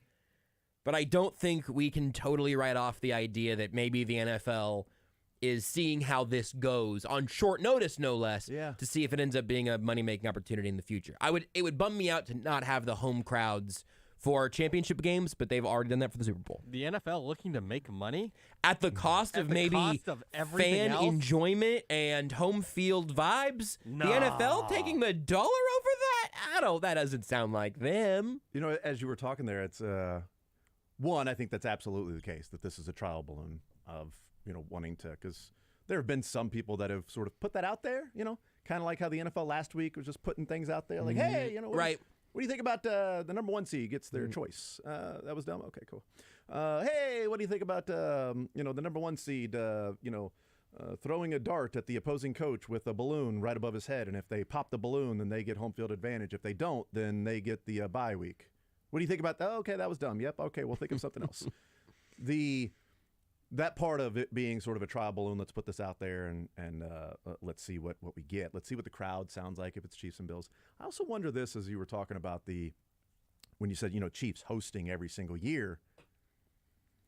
If it was flipped, like let's say Cincinnati was the 1 seed and the Chiefs were the team against the Bills that didn't play their game and the Chiefs were the 2. So let's say Cincinnati's in the Chiefs spot and the Chiefs are in the Bills spot. Would they have called it a neutral site, or thought, well, Cincinnati hasn't hosted an AFC championship game to Cincy forever. In a long time, whereas we've been 4 straight years to Arrowhead. This might be our opportunity to take it away from a city where the crowd has kind of enjoyed it for the last 4 years, and we can use it under sort of behind the veil of what's going on with Damar Hamlin, and we really have that true trial balloon, as opposed to the Bengals haven't hosted this thing in ages. So I don't know that do we want to take that away from the Bengals fans that have been there, that they get a chance to host that game? Beards, can you just real quick sprint over to the break room under the sink and just see if we have any rolls of tinfoil? Because I'm feeling like I need a new hat. Because I kind of feel like it at least would be here. This is really where conspiracy theories can really drag their toes right on the lines as to stay in bounds. I think that would be within the NFL's character to say, hey, you know what? This could be a chance for us to make this a bigger event here with the Chiefs and the Bills. It wouldn't be fair to the Chiefs to just give it to Buffalo, but Kansas City's had it there for. I certainly don't think there was a giant boardroom lit by one light bulb dangling down from above, where Roger Goodell and a bunch of his NFL owner cronies are all getting together saying, like, how can we get this game out of Kansas City? Room filled with smoke. Just smoke everywhere. Smoke absolutely everywhere. Then eventually smoke comes out of the roof, and it's like, oh, they picked a new location. Oh, there it is, Atlanta. But I think that there are a lot of factors that could very well be at play, including and I don't think it's about Kansas City. I think that the NFL probably got tired of it being in New England as often as it was, and the playoffs being the New England Patriots Invitational on the AFC side. So I think variety is something the NFL is generally in favor of. I don't know how it will always reveal itself, but keeping everybody guessing, the parity in the league, having different powerhouses rise and fall, the NFL generally seems to be a pretty big fan of that. I just hope we haven't seen our last AFC Championship game hosted in Kansas City, because the idea of that makes me sad. The neutral site this year is a one-off, reasonable solution to an impossible starting point, but I'm a little bit wary of this being a recurring thing. Tex points out, it's a really good point, that the Super Bowl wasn't played on a neutral site the last 2 years. There was no neutral site for the Super Bowl last 2 years. It's great. It's a great point. They tried, I guess. It's crazy. Point. It didn't happen for 50-whatever years. Twice in a row. Another text says, it's going to be really hard for the Cardinals to make it 3. Yeah, that would be really tough. Really tough. Wow. Can a team? What if a team can't make it? The NFL will figure it out. Arizona the first alternate? The Arizona is who the Chiefs will play in the AFC Championship game in Atlanta should they get there. It's like the week of the Derby. There are 20 horses, but there are 23 horses there at Churchill Downs ready to go in case there's a scratch or 2 or 3. Arizona's like, we can have an interim coach. We're fine. Tex says, I have friends that are Bengals fans. They are pissed over this. Yeah, my brother-in-law, huge Bengals fan, and he's like, what do you think about this whole thing, man? He's like, I feel like we just got totally screwed, you know? We had a chance to control our own destiny for at least the 2 seed, and then we don't do that. And then this was before last week, and he's like, then this whole coin flip thing. He's like, so be better, scrub. Yeah, right. So, but his point was exactly what I was talking about. He's like, so the Chiefs have a half-game lead on Buffalo, therefore, you know, they get the 1 seed, and the Bills would have a game lead on us, but we didn't get a chance to play it, so therefore they would host, but we would have a better record than the Ravens, but we would have to coin flip to see where the game is played. I'm like, dude, I coin flip was bad. I didn't care. Coin flip to see where it's played, and then you would have to go to Buffalo. Yeah. Even though you didn't have a chance to control your own destiny to play that game in Cincy, to then make that game again in Cincy, that it was canceled, and you just then have to go to Buffalo. Yeah, they are absolutely pissed. Get it. And Beards also probably right. Don't start off 1-3, right? Yep. Is that? I mean, that sucks. They had their chance to have better seeding. It was winning more earlier. And if the Chiefs would have lost the edge on this one, I could have said beat the Colts. And I also appreciate that, you know, brother-in-law was not like, you know, it was BS that the Chiefs get the 1 seed. This is BS of like the winning percentage, but then it's a coin flip and then going to Buffalo. And he's like, we controlled our own destiny for the 2 seed, which is right. Which is exactly right. So at least he was acknowledging like where the whole thing was. I think the Bengals got the worst end of that triangle. I think the Chiefs got the best angle of that triangle, and the Bills are the team in the middle. Yep, right. That very easily could have lost that game, and that game would be at Arrowhead Stadium. But if they play each other, it will be at a neutral site. So we'll see what ends up happening with that whole thing. 913-912-4810 is the text line that being reported. Atlanta is where that neutral site game will be played if it is Chiefs and Bills. But let's just hope that next Saturday or Sunday it's Chiefs and Dolphins. That will take care of a whole lot. More Zone next. You're in the zone with Jason Anderson on Sports Radio 810 WHB.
The Zone with Jason Anderson. You know what? Bleep you. I'm having a Crustable. Not an Uncrustable. I'm crusting that thing. I'm eating crust tonight, baby. Yeah, crusting it up, bitch. Put the crust back on there. Weekdays from 10 to 2 on Sports Radio 810 WHB. 913-912-4810.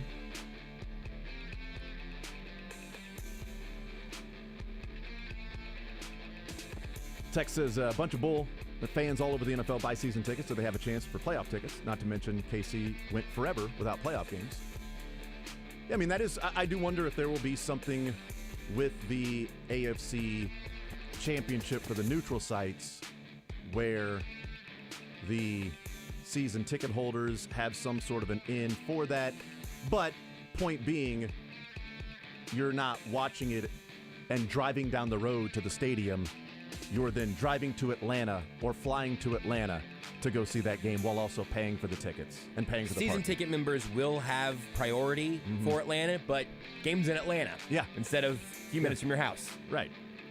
Or maybe even regionally where you can drive. More Zone next.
WHB Kansas City.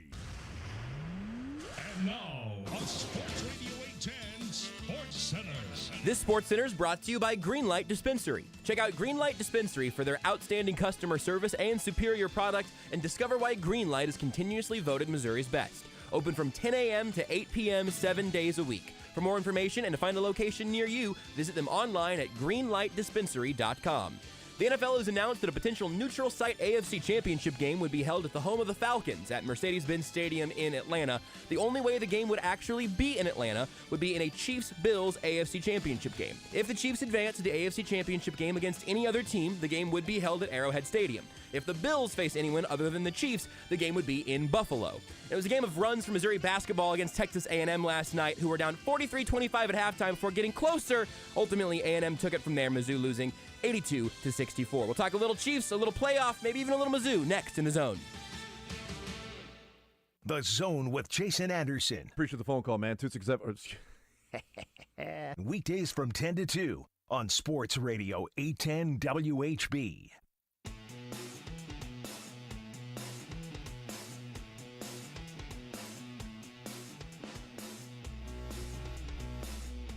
All right, we continue right here on Sports Radio 810 WHB. Sports or Leisure coming up at 1 o'clock.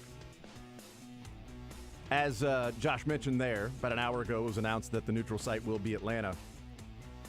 Just looked it up, and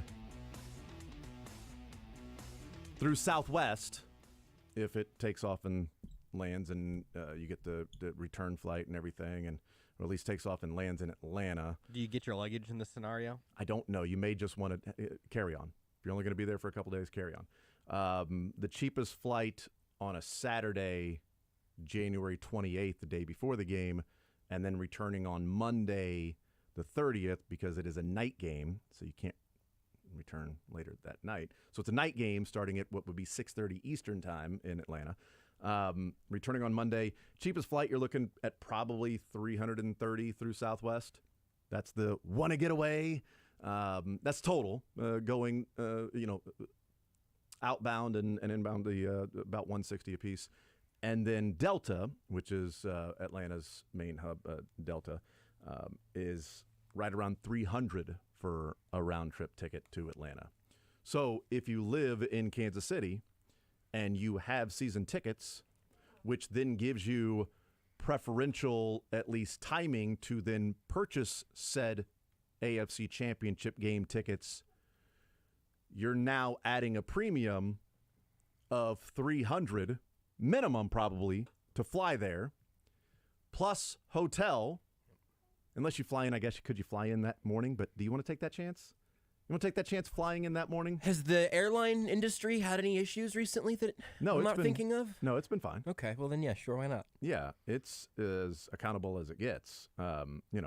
So maybe you want to save the money on the hotel by flying in Sunday morning. That seems like a very risky proposition. So now you're adding in the hotel fee for a couple of nights, throwing a couple $100 there. So it's about a $500 surcharge to go to the game, even though you're a season ticket holder and hey, you get your your tickets or whatever. Just for like maximum clarity here, because this is the last paragraph of the release the NFL had earlier. Just joking, it's at Arrowhead. LOL, it's at Arrowhead. TLDR, just kidding, everybody. We'll see you at Arrowhead. They end it with additional details, including ticket information, will be announced at a later date. Buffalo and Kansas City season ticket members who previously committed to purchasing championship game tickets will have first priority. And their travel taken care of. That last part was not. That last part was not there in the. I just want the season ticket holders listening right now to know that last part is a Jason editorialization, which I would support. I think, hey, Clark Hunt just wants to get everybody on a handful of private jets. Get down there, make sure you got your home field advantage. Moving to Atlanta. Clark Hunt's got a couple shekels. He could probably cover the gas for that trip. Regardless, so again, I've never been a season ticket holder. So the idea of who previously committed to purchasing championship game tickets, I'm guessing everyone who did that already knows that they did that. But I just wanted to get that phrase out there in case this ends up being a thing that some of our listeners would start traveling to. I do wonder, because Bills fans know for a fact they aren't going to be playing in Orchard Park for the AFC Championship. No, they don't. Because if the Chiefs lose in the divisional round, they could actually still. That's a good point. They are less likely but by ultimately, the bye week. But if you're going to plan ahead, that week, probably be in Atlanta. So, but it's a good point because the Chiefs could lose to the Jags, Chargers, or the Ravens in that game. Dolphins wouldn't matter for the Bills. But I'm looking at like Southwest specifically from Buffalo to Atlanta on Saturday. More expensive tickets, and many of them already sold out for the Want to Get Away. Returning on Monday to Buffalo, there are 5, 6, 7, 8, 9 total tickets left in Want to Get Away for all the flights. And then that jumps up to like 380 for the return flight to Buffalo. I do wonder if maybe there's some. We don't know that there's going to be a game there. I'm worried about what's going to happen. But if you're going through that, you should then get credit, right? They'll give you credit for that if you cancel that flight or say you can't make it. They've done that in the past. So maybe it's kind of like, you get your tickets from Tickets for Less, and you've got that insurance that if the game is not played at Arrowhead Stadium, boom, you get your money back. And if you purchase the tickets with Southwest or whatever it might be, and you purchase the insurance, and if the game isn't played, well, you get your money back or get the a credit for something like that. Could be, but I just can't trust that everybody's going to be as cool as Tickets for Less is. That's true. That's the thing. I just think it's interesting that the Want to Get Aways are almost completely sold out from Atlanta to Buffalo on that Monday. So maybe that's just typical that it's a very busy, trafficked path from Atlanta to Buffalo on Mondays. Atlanta to Buffalo, that's a pretty frequent commute for a lot of people, I imagine. I don't know why. A lot of people in Buffalo are like, you know what? Let's go to Atlanta this weekend. Yeah. Weekend trip to Atlanta? Yeah, I guess we will again. We haven't been there in a couple weeks. AFC Championship game's going to be that weekend, Let's I guess. do Well, it. yeah, we can watch it. We can, watch it down there. We're probably not going to go to the game. If you're thinking about driving roughly 12 hours from Kansas City to Atlanta. What's I've made that drive before. Have you really? Is it college? No. Or some other fun reason? Honeymoon. Carnival. Honeymoon? Going to Disney. Okay, I didn't know Disney was in Atlanta now. Well, no, but that's where we would. That's stop. fascinating that they put a Disney. What do they call it? They call it. Just Hot Disney. Yes. I don't. Yep. You got Disneyland, Disney World, and Hot Disney. I have no idea what you guys are talking about because I am so pleased with myself right now. I am just so tickled. I really hope there's somebody out there that got the quick reference from me. I've never been able to use that line ever in my life. I feel like this must be. I'm just there's like a tear almost coming you're down my getting, face. choked I'm up. so happy that I've never been able to use that line in an actual sentence that made sense. Boy, if anybody on the text line can validate Jason, I feel like he really needs it. And Beards and I don't even remember what he said. It makes me so happy. Just so happy. I get to check that one off. Okay, so Beards, just mark all of this. Line. Mark all of this, and then I don't want to. I don't want to hear it again. I don't want to know about it again until Friday, and then the cuts will be a payoff of something that we apparently set up at basically noon on Thursday. But you wouldn't. But you wouldn't get it then either. So you wouldn't even know what the line is because I promise you. I didn't hear it, so I don't know. Maybe it was so smooth that it went right over or under our radar. Just so very happy about that. I'm glad that you're happy. I'm not, but I'm now feeling kind of dejected. Do you want to? Do you want to recreate it real quick, and then we'll move on to actually talking about the I Kelce's? kind of just want to wait for the cuts now. You might have to give Beards what to look for. Will Mick understand it?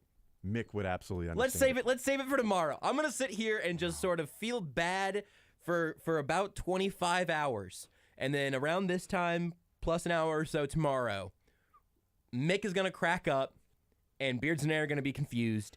And what better way to end a week at the Zone? This is one of the few times that I'm like, no, I really want to say it again. I really want to say it again because I'm just so. Okay, how do we need to recreate this? Just so proud. Has the text line validated you yet, or do we need to do it again for the audience? Yeah, a couple have. Okay, all right. A couple have. One of them loved it. Yep, got it. And then a couple of other words that they heard in the line. So thank you, text line. I appreciate it. My people. It was you delivered it so smoothly that it didn't even register. I know. Because there's a lot of references that you make that I just, I can kind of ferret out that it is a reference to something, even if I don't know the context of it. I'm getting that part of my radar calibrated, but you must have delivered that one flawlessly. Thank you. I appreciate that. I think we will wait. Want to wait till Friday? Okay. Yeah. I kind of want to tell you in the break, though. You know what I want to do in the break? I just want to call my wife and my brother and tell them. And tell them, because there's one particular movie my wife, my brother, and I quote non-stop. And we always try to find ways to use those in the context of a current conversation. Do you want to tell me in Beards what the movie is? Nobody's ever been able to use that one before. Oh, man. It's Christmas Vacation. All right. Is the movie. So. All right, let's hear from, yeah, exactly. Mick will be here for you tomorrow. You won't get it. God, Let's hear from Travis Kelce. I really meant to watch that movie this Christmas season. And Jason Kelce. Just for you. New Heights podcast. Those guys enjoying a bye week in football, but still working on the podcast. So the grind never stops in the frankly, the harder job of theirs. Let's be honest. Yeah, their second job, their second stream of income for them. Times are tough out here. So here is Jason Kelce, Travis Kelce, weighing in on the question of, is the bye week better or more of a break mentally or physically? Both. It's always both, huh? Yeah, but I mean, physically, obviously, having a bye week is major. The other thing that I think is underrated is you get a week where you're not preparing for an opponent. You're just focusing on yourself. And it's not just players. Like, it's coaches. Like, everybody gets a chance to, like, do a big-time self-evaluation. You go back to doing drills that you haven't done since training camp. Yeah. You're doing things that really are much more about honing your game as opposed to preparing for someone else.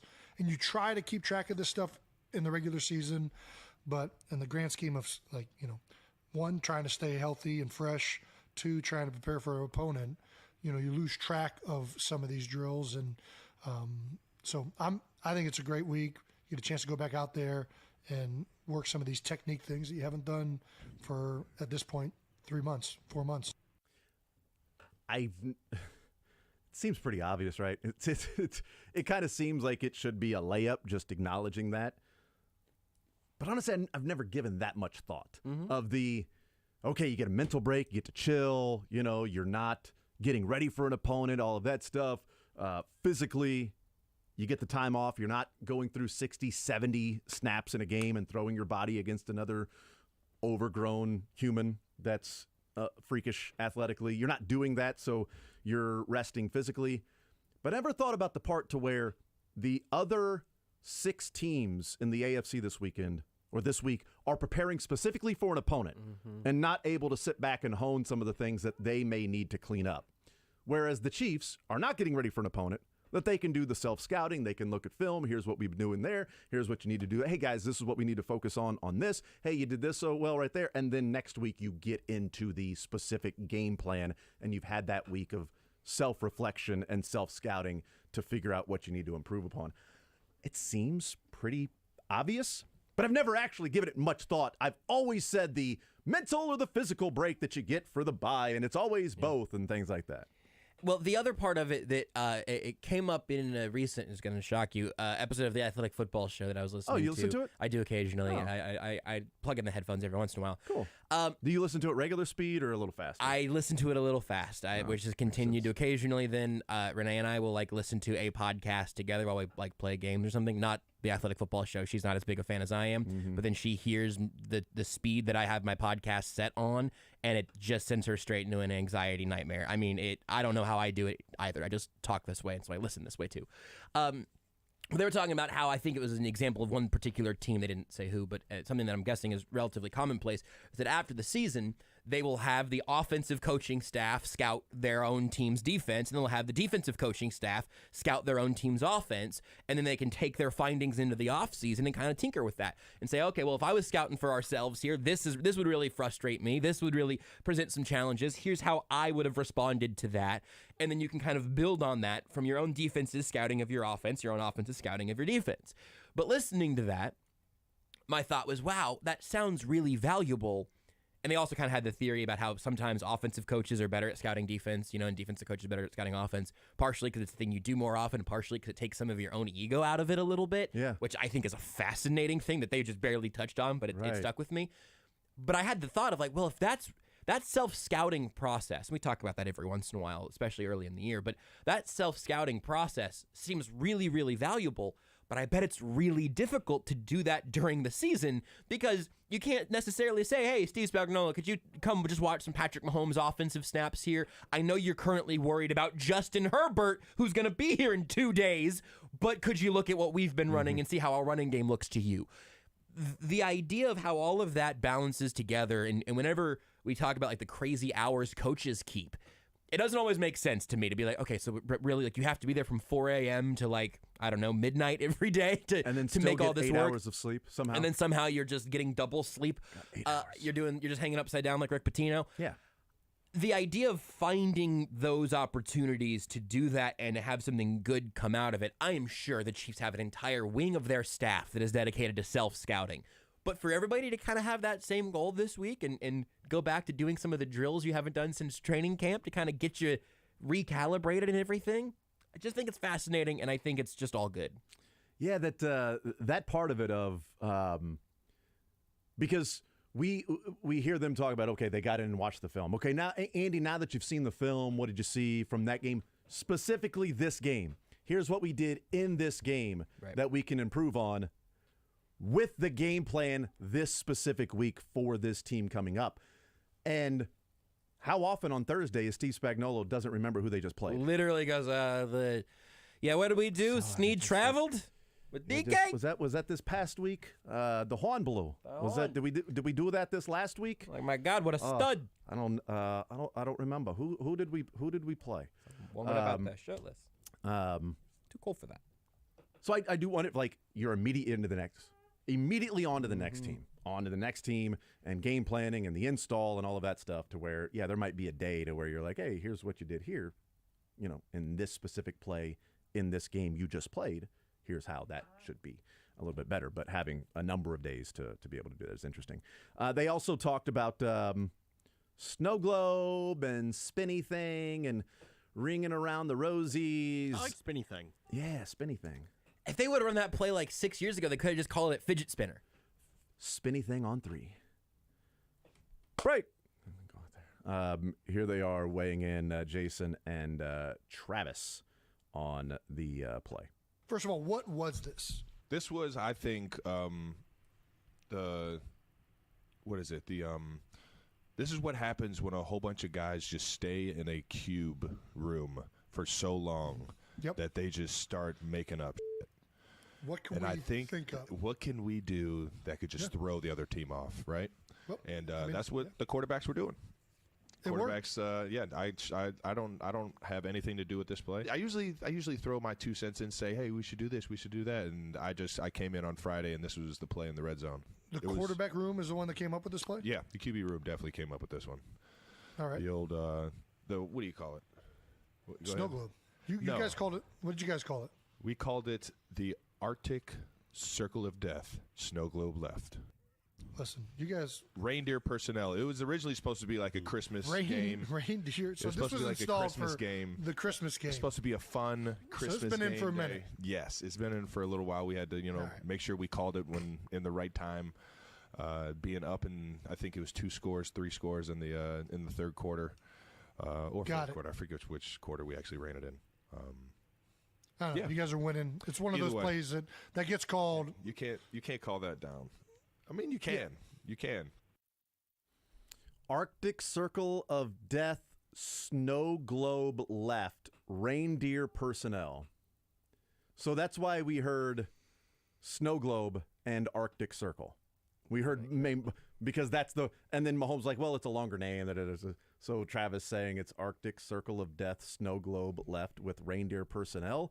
And also interesting to hear, well, we were going to run it in a specific scenario where up by 2 scores, he said in the third or fourth quarter, it was in the second quarter with a minute to play.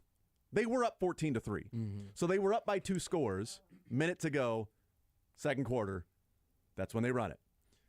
So that was a specific down, distance, time, score play that they would run if they were in that specific situation. They ran it, they scored, holding, whatever. God, I get even every time I see the hold, I get even more mad because it was just Chris Creed just spiked the dude. My interpretation of that, into the turf. My interpretation of the down and distance and situational stuff is that they wanted to run it when they wanted to score, but didn't need to score. Because, you've never run it in a live game. As far as I can tell, no one has. So, also, I thought it was funny after the game, everybody was refusing to give the backstory on where that play came from. The entire starting offensive line was like, nope, zipped it. And Travis Kelce is like, quarterback room. QB room. Don't know if it was Mahomes, Henney, or Shane, but somebody in there was in a square room for too long and started spinning. Yep, they just stuck in there, and that's what happens. Your head starts going crazy. You start thinking of different wild things that that's what happens. Which makes sense. Like if you think about like the most fun way to do football, not the best, most efficient way, but the most fun way to do football. If you just put 3 quarterbacks in a room with a whiteboard and a couple of markers, I feel like after about 2 hours, you would get something unhinged. Like you would have Harrison Butker out there taking the snap himself. What about Colin Saunders in the game? I mean, I think that has to happen at a certain point. It's not the same where you're talking about the different fun stuff that was happening and coming up with different crazy plays. But when you say that of just like on a whiteboard and saying let's just have some fun, it does. I think back to when Drew Brees was a free agent and he went to Miami. He wanted to go to Miami, did not want to go to New Orleans. Katrina had just happened. And he went to Miami, and all they did was look at his arm and question whether or not it was stable enough. Could he play quarterback? They didn't know. It was just medical tests all day long. And then he went to New Orleans and met with Sean Payton. They didn't look at his shoulder one time. He and Sean Payton sat in a room with a whiteboard and designed an offense together. And he was like, yeah, I know where I'm going. Yep. I know where I'm playing football. And guess what? That offense, pretty damn good. Pretty good. You get those guys in a room and say, let's build an offense. Here's what you like, here's what I like. Let's see if we can get some things, some schemes, some baselines, some just fundamental things that we install, and then we can layer on top of that, and let's just go and see what we can accomplish here in New Orleans. Turned out to be a pretty good marriage. Quinn Miners was not happy with Sean Payton and Drew Brees' offense. Thought it was disrespectful that sometimes they would score many points. He also had the reaction about the snow globe ring around the Rosie. Here is Jason and Travis weighing in on the Quinn Miners' reaction to said play. That came up when they played that video. So here are the Kelce's talking. You can just play that. Fine. It's a little bit further into that. So it came up when they were, as Stephen was saying, came up. Jason Kelce sounds different. He does sound different. It's probably like 3 seconds into that clip there. So like literally 3 seconds into the clip, you could probably just, Beards are similar, I guess. Jason everyone Kelce. loved it. Broncos offensive guard Quinn Miners, the Chiefs' little ring around the Rosie play versus the Raiders pissed me off. Okay. Why? I mean, because that's what I'm saying. It's kind of a you play. It is in a sense, but every play is a you play. Yeah. What are we talking about? I guess he doesn't like it. He doesn't like it. Well, be better. I don't know. It just sounds like, I mean, he's a Broncos guy. Not surprising, a Broncos guy is feeling a certain way about the Chiefs season. And I like Quinn Miners. I mean, this is a guy who was pass blocking about the Chiefs season. And I like Quinn Miners. I mean, this is a guy who was pass blocking a tree. If you guys can find that production team. Oh, that's coming out. You remember this guy? And he's over here upset about the ring around the Rosie. This guy's styling on a tree, and now all of a sudden, not only is he doing that, he's recording it. Yeah. You're recording you blocking a tree. I mean, I loved it. I loved every second of it, and I love the way this guy plays the game. I'm about to be in the backyard, getting after it today.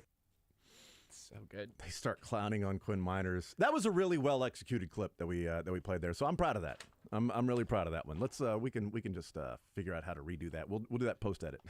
Well, yeah, the podcast listeners are going to just hear a perfect piece. And I believe that Jason Kelsey genuinely likes the idea of college lineman training by knocking trees over, and I also believe that Travis. I might have got. Did I say the names right? Yep. Jason likes it. Travis does not. I think that comes through there. Yes, and I think Jason likes it because it's offensive lineman, and Travis is going, "You're recording it. It's dude. A little showy." You're recording it, okay? Dude warms up with his belly out. Jason Kelsey saying he's styling on a tree. It's really funny. It's out there. And Travis, I'm about to get some work in the backyard. Go out there and do some stuff, man. Ready with this pass blocking. He's like, I love it, Jason. Be better. That, which also, I think it's the right take. It's understand the Chiefs being in the head of a Broncos player because they've been in there for almost 10 years now without having to hand a loss over. Do you think unbelievable? Do you think Quinn Miners is frustrated that if they were to attempt that as the Broncos, they would all like stumble over each other and they would that the chemistry of the Chiefs, that they can go around in the circle like that they can ring around the Rosie? Or Quinn Miners is like, you know what, bleep that. You guys didn't do, there was no pocket, there was no posy, there were no ashes, and none of you fell down. Disrespectful to not only the Raiders, but to ring around the Rosie. Yeah, frankly, disrespectful to every school child in America. That's right. Maybe the world. Yeah. I'll be damned if you guys do Red Rover and nobody actually comes over. You better not do that. Certainly not against us when we're playing you, because I'm going to be thinking about that all offseason to make sure that there is no Rover, and even if you guys are red, there's nobody coming over. I'm going to try to remember this as a good example of the fact that bulletin board material can be found anywhere if you have a big enough thumbtack for it. Like you can thumb anything up on your cork board if you've got a railroad spike. You can make it work, I guess. The Chiefs weren't giving out billboard material, but a guard on a different divisional rival is going to be thinking about it all offseason. Tex says, I hope they come up with a donkey-themed play for the Broncos next year, just for him. Colin Saunders might score against the Broncos next year. There's a real chance of that. That's fine. They need to draft or sign somebody whose nickname is Donkey and then have him specifically score the touchdown on a trick play against the Broncos. I know a couple of jackasses they could have.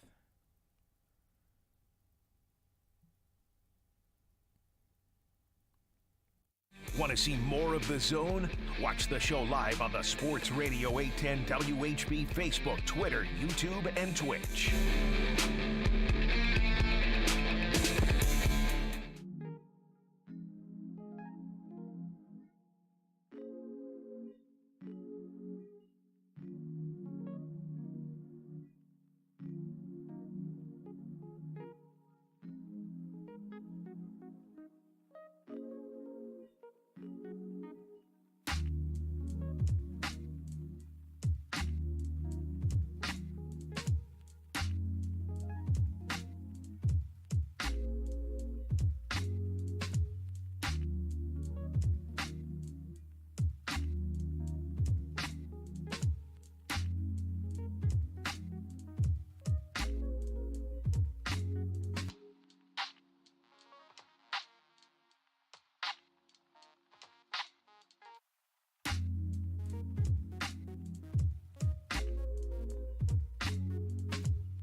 The Zone with Jason Anderson. You might not be able to tell by the quality of the radio show, but I'm great. Weekdays from 10 to 2 on Sports Radio 810 WHB.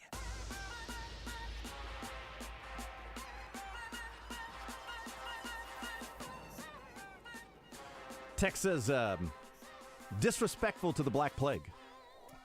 913-912-4810, the ring around the Rosies. You gotta dissect the origins like you did for us in the break. This is fascinating.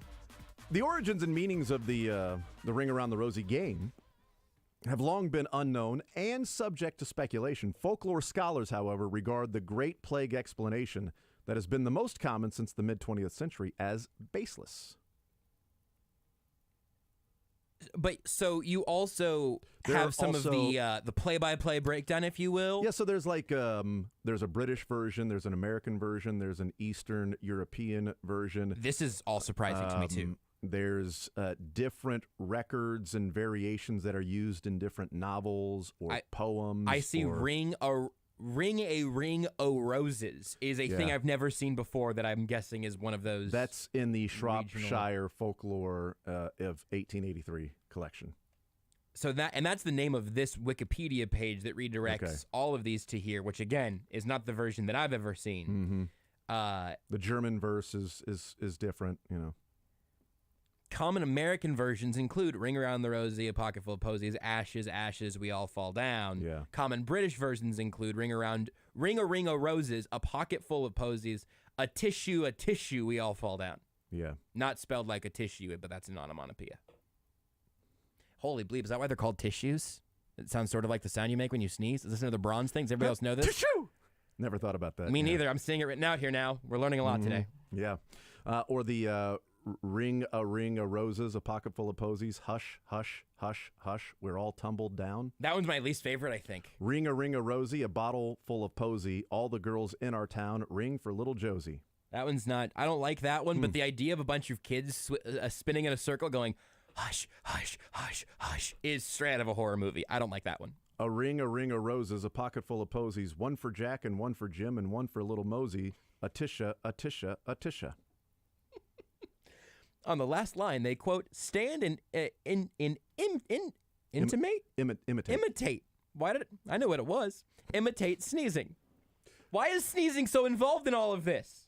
Well, there's the Black Plague, Great Plague but theory. we don't. But that has been rejected. Well, baseless is. Thank you. I mean, it just depends on who you are. That's folklore. That's according to these scientists are baseless. Yeah, that's according to folklore scholars.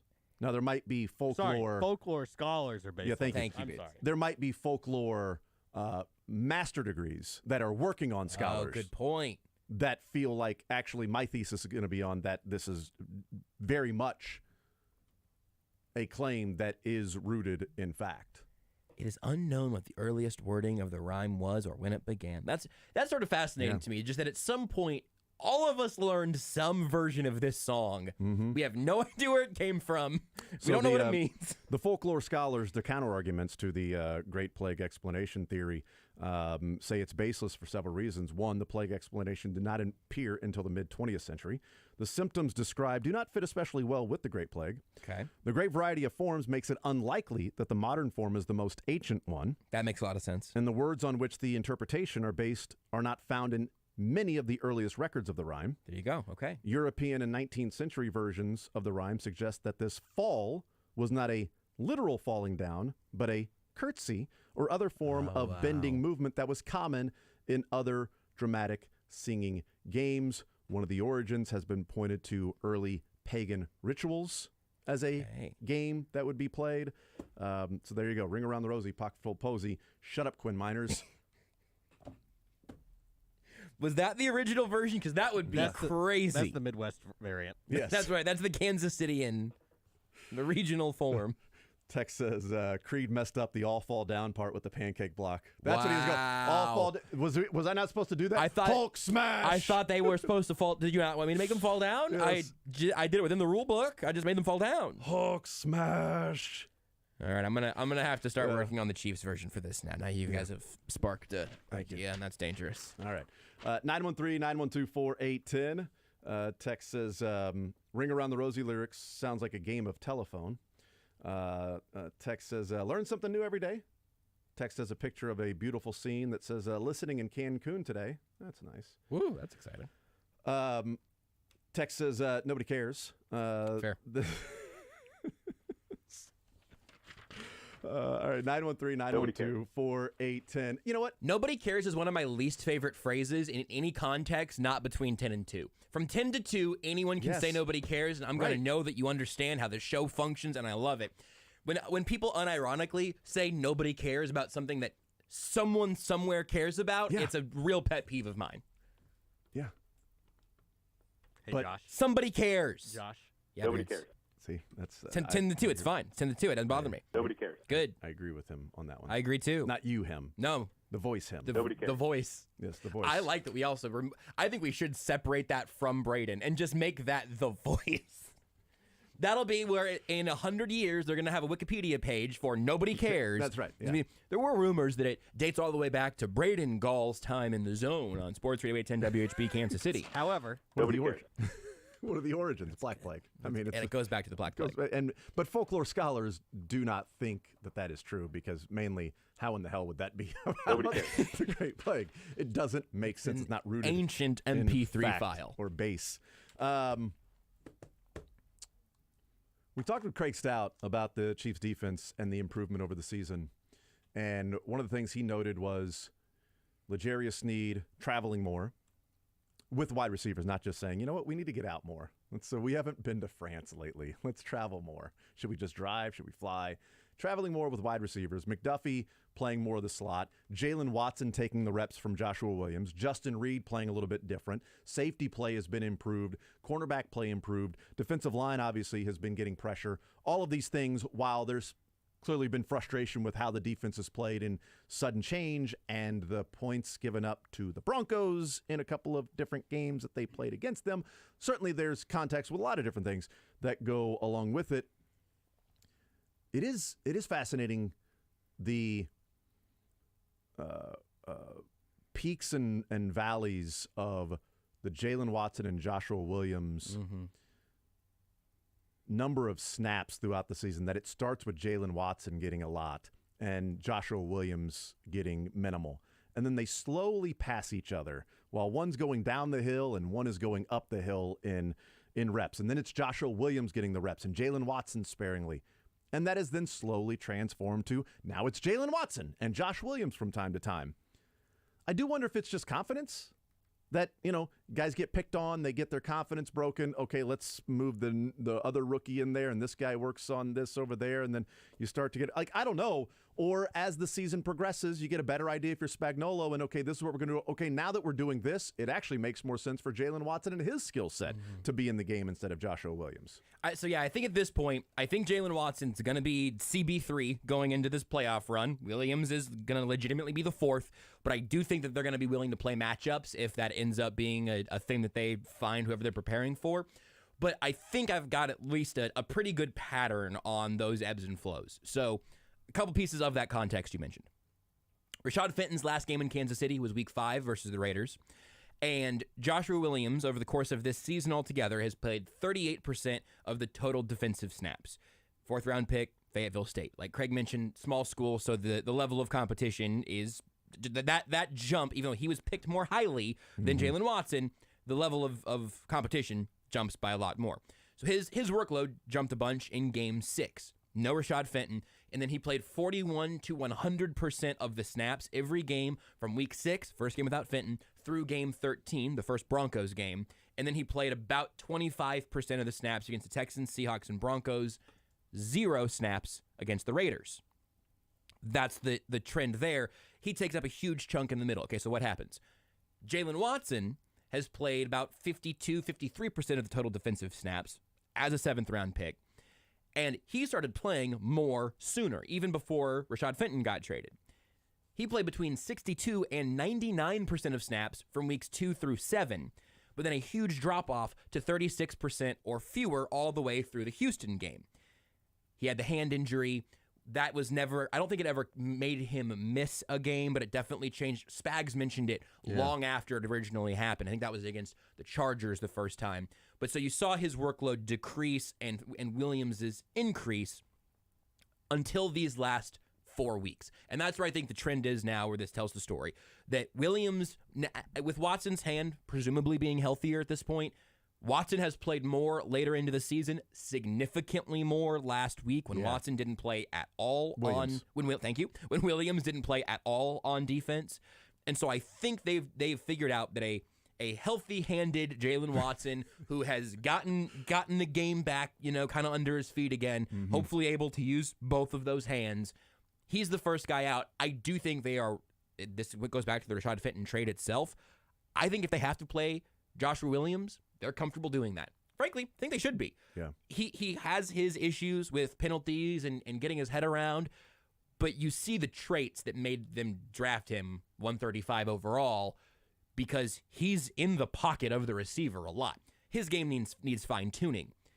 Jalen Watson right now is able to hold his own out there pretty consistently, pretty well, and I think they're favoring him going into the playoffs now.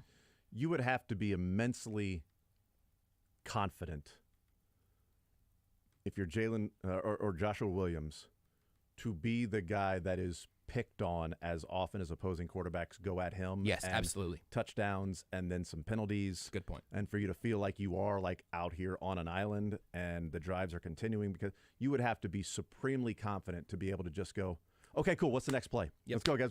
Or just, just so cocky that you don't even care. Like, you're just oblivious to everything. Like, all right, let's go. Dude, you just held there. Yep, first down. What do we got here? Ready Come for on, the next one. tell me the play, Nick. And Justin, what do you got? I think part of that with the rotation that they have wasn't just injury. It was building up their confidence, showing, hey, we got tape of you shutting this dude down these 8 reps, and in the 9th one, you punched him in the face mask, and they called you for it. But I think it's been building the workload, building the experience, building the confidence, and finding who they actually prefer in that slot going in the next week, which, again, I just gave you all those numbers to say Jalen Watson CB3 here. But if they end up playing Buffalo, and I guess not next week, but if they end up playing the Chargers next weekend, and for whatever reason, they like the matchup from Joshua Williams against probably not Mike Williams, that's probably Snead, but Keenan Allen for whatever reason, I could absolutely see them zigzagging back and forth again. But ultimately, I think the lesson here is that they should be and are confident in their 3rd and 4 corners. Well, you mentioned that Jalen Watson being CB3, who was drafted out of Washington State, because CB4 would be drafted straight out of Locash. Follow the show on Twitter at J810Anderson, at JB Brisco, at Beards McFly, and at Sports Radio 810.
The Zone with Jason Anderson. John Elway will not play. You're going to have to trade him. Well, he could still draft you and then trade you. Nay. Well, you don't have a choice. If he drafts you, then he can trade you. It was a John Elway. I got it. Damn it. I just went right on past it. Weekdays from 10 to 2 on Sports Radio 810 WHB. I wrote a song for you, Jason. I don't know how much time you got here. What you want to hit to? Yeah, go ahead. We got plenty of time. Let me just run this one by you here. Ring Around the Rosie. Okay. Moving Pocket OGs. To Tony, the West Falls Down. I was going to sing it originally, but I think the music would have made it more complicated. No, I think it's a good starting point. I just want to build. I'm looking for feedback. No, I like it. I think that's a good basis. I think there are some things in there that are keepers. I'm very connected to Moving Pocket OGs. That's the one that I'm really going to have a hard time letting go of, I think. Moving Pocket OGs? Yeah. It's what the defenses say. Oh, geez. And not OG. Correct. I Correct. see. It's a real, it's kind of a Rick and Morty kind of, oh, geez. Oh, That's how I heard it in my head. Pocket moving OGs. Oh, geez. Okay. We can keep workshopping it, but I would. Just going to noodle that a little bit more. I'd like to have a full 4-minute version by the end of the show. Sports or leisure, next. Sunday, while the...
All right, 913-381-10-810 is the phone number to play a little sports or leisure. 913-381-10-810, presented by Johnny's Tavern.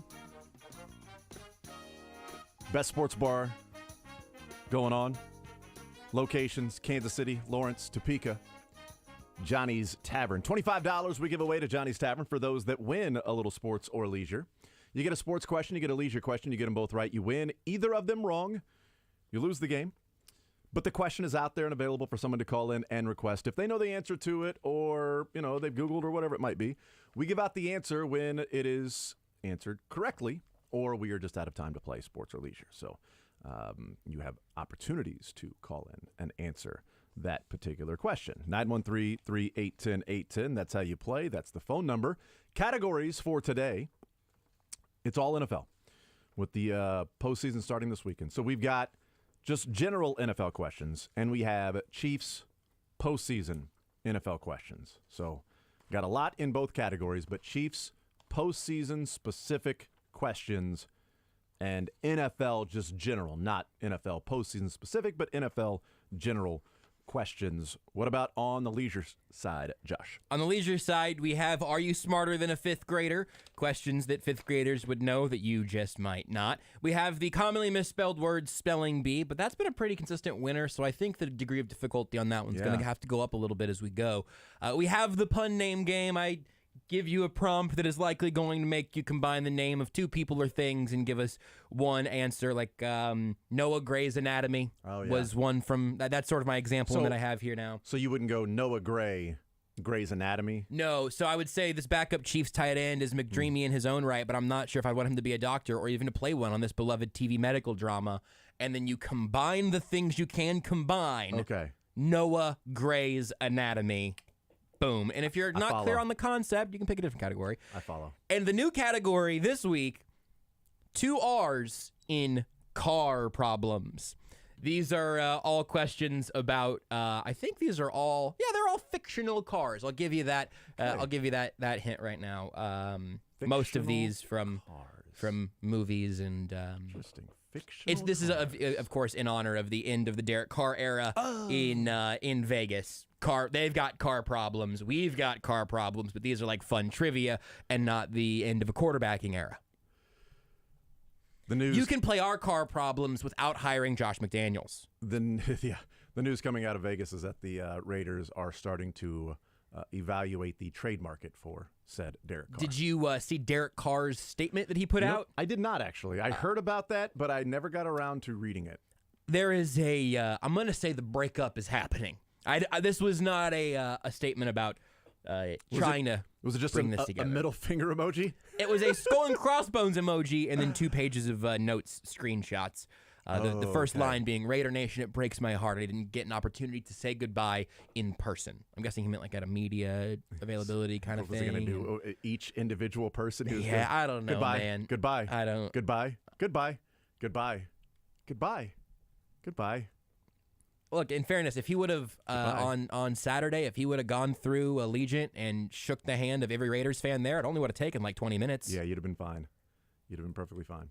Would they have kicked him out? What if he was sitting next to the guy with the sign that said bench Josh McDaniels? Would they have kicked Derek Carr out? Are we sure it wasn't Derek Carr holding the sign that says bench Josh McDaniels? Was it David Carr? Because David Carr does that kind of stuff. That's a good point. Yeah, it could be David Carr. Might have been David Carr.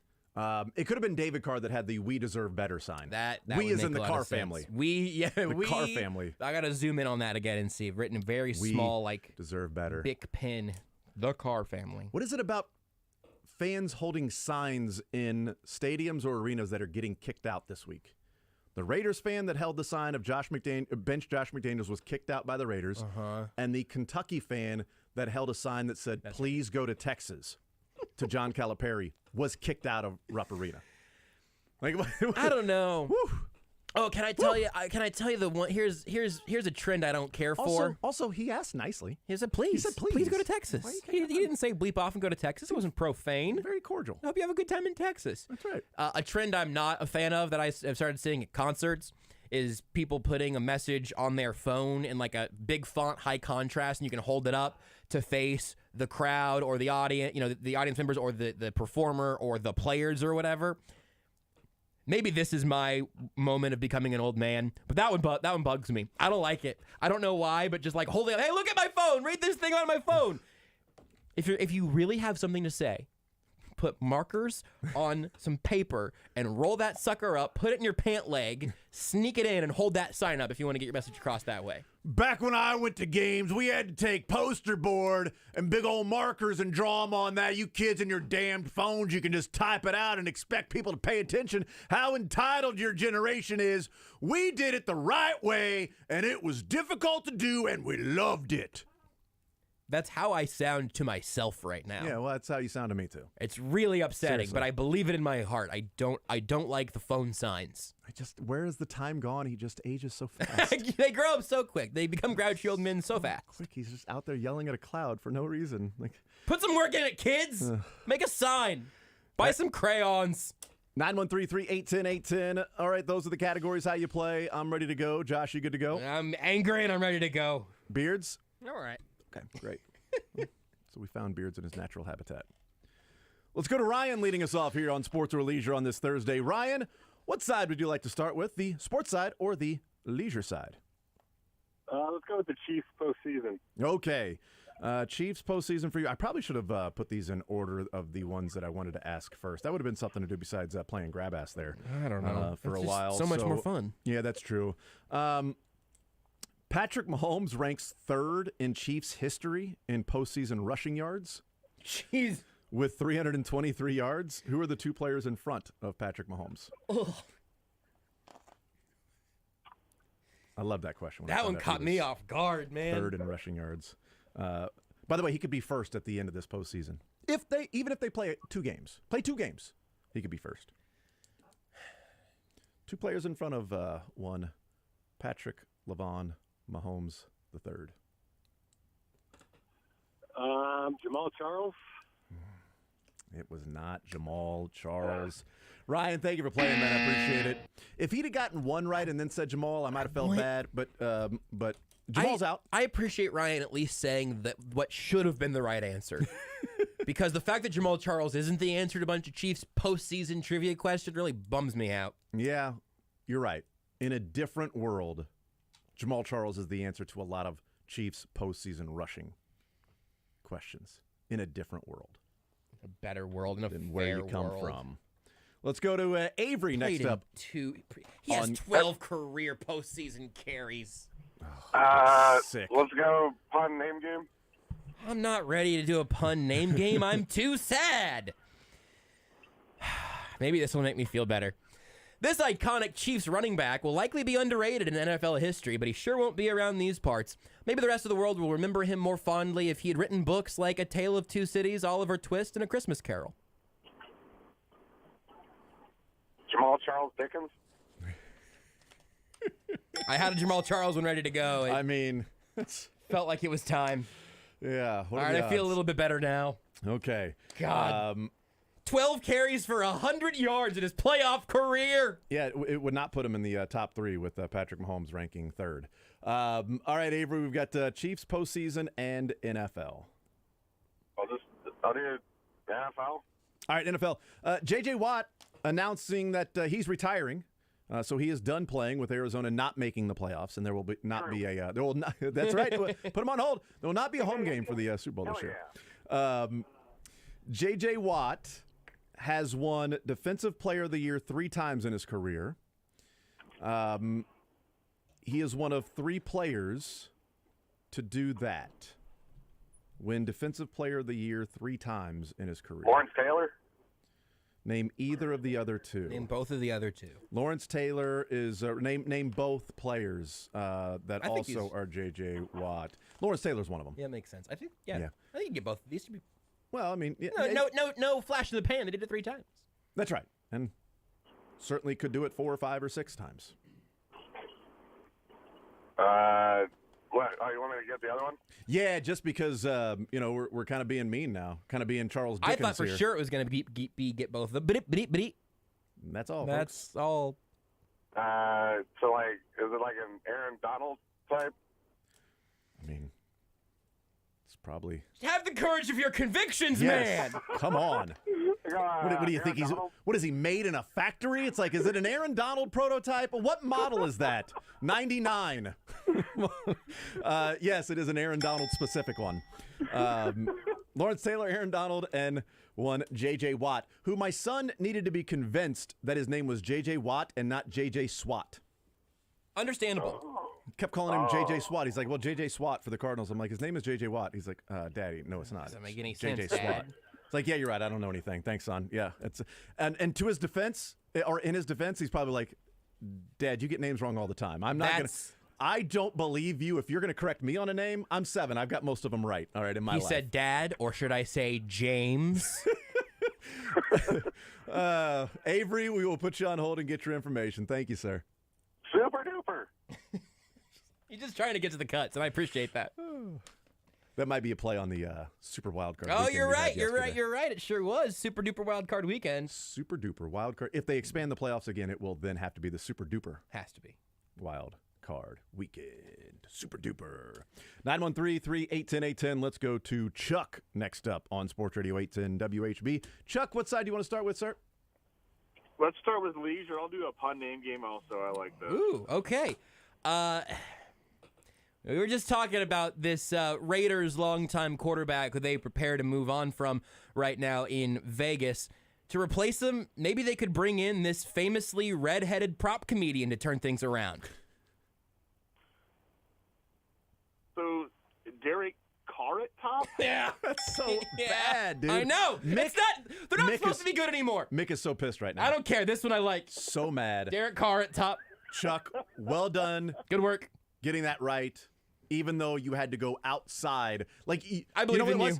If Josh was the first one to catch the ball, it would be illegal touching because he was out of bounds. I was going to say that I threw up a 50-50 ball and I needed the receiver to make a good play on it. It wasn't a great throw, but it was catchable. Nope. You ran down the field, you ran out of bounds and came back in.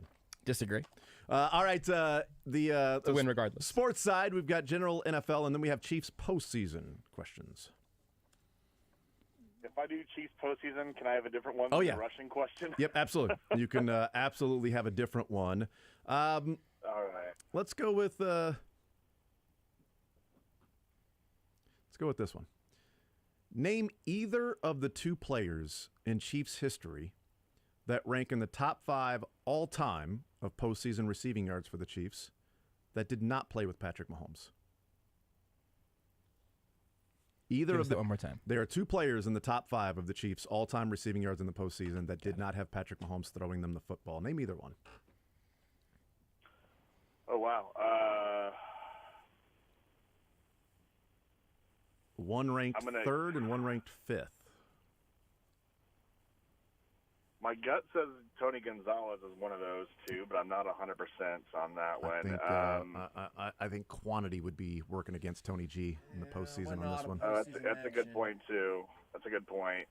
So, going back to the old days, I think Otis Taylor probably. I'll go with Otis Taylor was a big guy back then, right? 3rd most all-time is Otis Taylor. 3rd most all-time. I was shocked to see that number 1 and number 2 was Kelsey and Hill. I mean, shocked to see Kelsey, Hill, Otis Taylor, and then Samuel Watkins. Oh, J.J. Burden. Sammy Watkins is 4? J.J. Burden, number 5. Wow. With 363 yards, if you're wondering. He's got 363 yards, so J.J. Burden, number 5.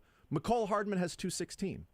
So could he pass him this year? I don't know. I'm starting to think also, Chiefs didn't play a lot of playoff games. Jerick McKinnon has 165. So McKinnon's a couple hundred yards away from being top 5 receiving all time for the Chiefs in the postseason. And that is a winner for Chuck. We will put you on hold and get your information. Sports or leisure winner, Johnny's Tavern, heading your way, or you can head their way. Chuck, thank you, sir. Super duper. There we go. That's got to be. Yep, you actually don't get Johnny's Tavern if you don't end your call with You Super have Duper. to sign off with Super Duper, or else you have to win all 3 categories. It's sports or leisure plus Super Duper. Sports, leisure, super duper. Super duper. You just simply forfeit your $25 gift card. Beards gets it for the lunch that he's going to have to buy for us with the zone over-unders. Do you still have the one that's the open question there on the rushing one? Can you read that one more time? Yep. Patrick Mahomes ranks 3rd in Chiefs history in postseason rushing yards with 323. Who are the two players in front of Mahomes? And Jamal Charles was guessed, but that was incorrect. You also got to think about quantity with some of these as well. So That's a fun one. Ronnie next up on Sports Radio 810 WHB. Ronnie, sports or leisure, what side do you want to start with? Was that one answered? Nope. Nope, it was not. He was just wanting me to restate it. Oh, gotcha. Or you can have a fresh I'll go with that one. Go with that one? Okay, so, I just asked it, so go ahead. Who are the guys in front of Patrick Mahomes in all-time Chiefs? I have to name both of them? Well, name one. Let's start with one and see what we got. I would say all the playoff appearances have pretty much been with Mahomes, so Damian Williams.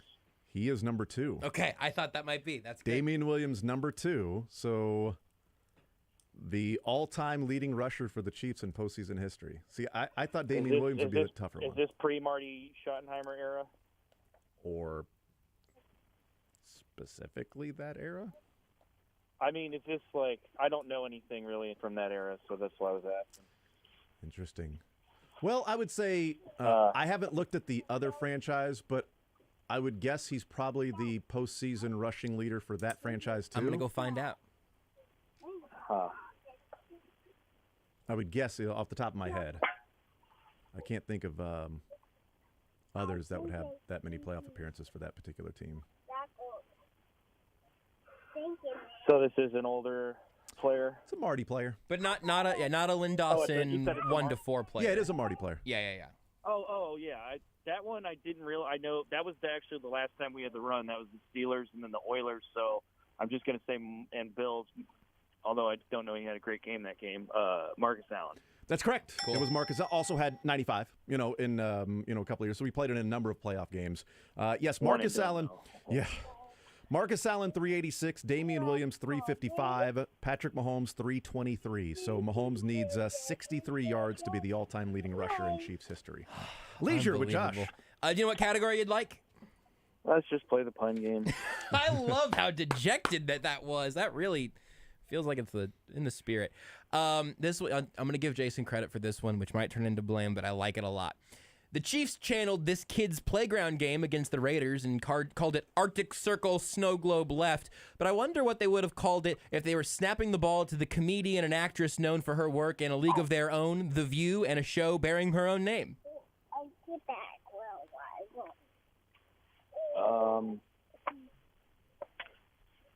Ring Around the Rosie O'Donnell? Yes. So it's not Ring Around the Marla Hooch. No. What a hitter. Good work. Good work. Ronnie will put you on hold and get your information, sir. Thank you for playing, man. Not the best on base, but good slug. That's exactly right. Marla Hooch. What a hitter. Thank you, Ronnie. Appreciate it, man. See, how it works is the train moves, not the station. Have you seen A League of Their Own, Josh? Yeah. My stars. No, I haven't. I just didn't want to have to deal with that, so I thought I'd lie to see how it felt.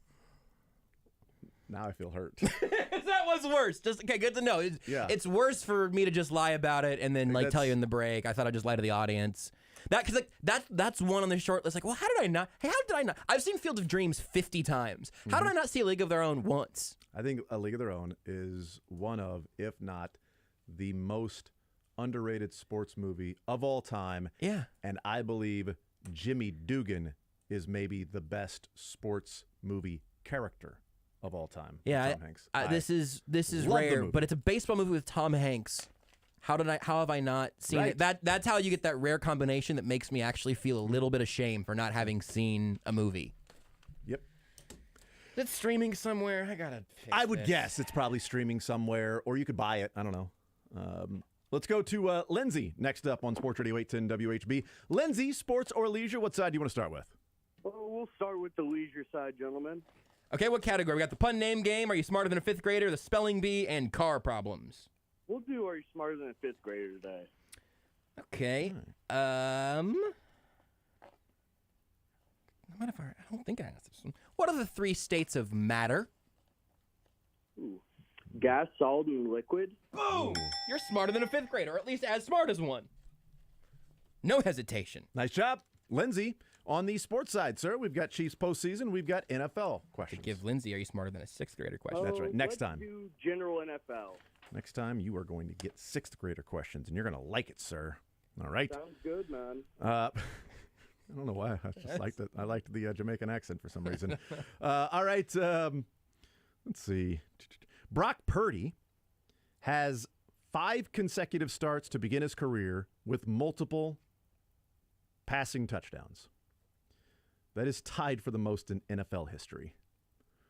What former player, Hall of Famer, did Brock Purdy tie with 5 straight starts to begin your career and have multiple passing touchdowns?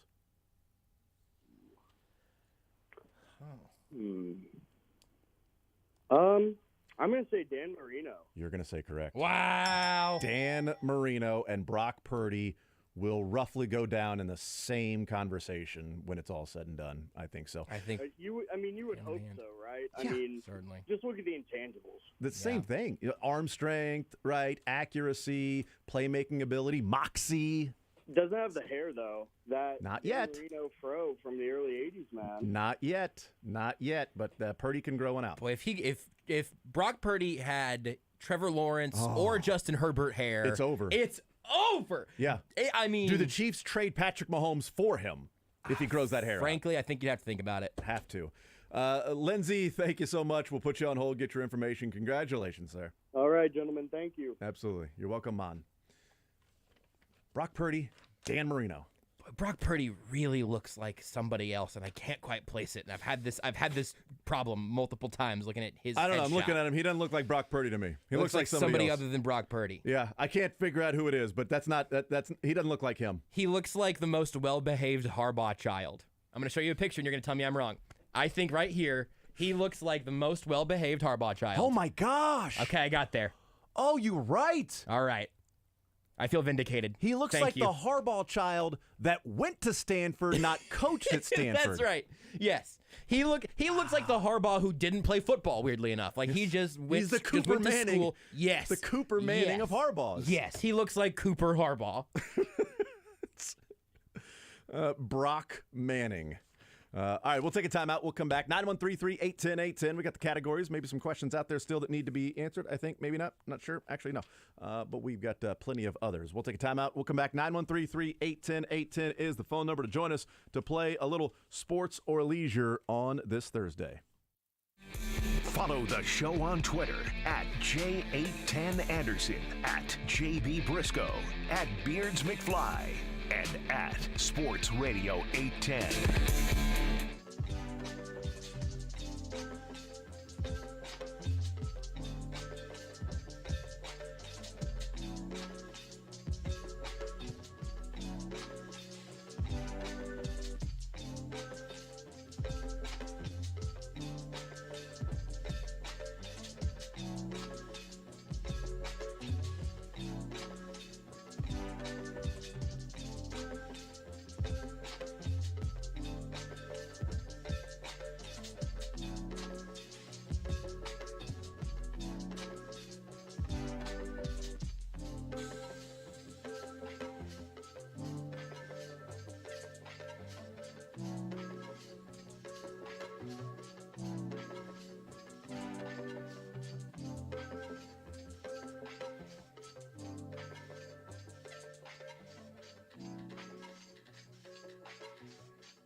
The Zone with Jason Anderson. That's half of it, right? That's half of it. We got a leisure question. You want to go Trivindiana, Marvel questions, spelling bee, or fourth grade U.S. history, or Beards' Game of Thrones question?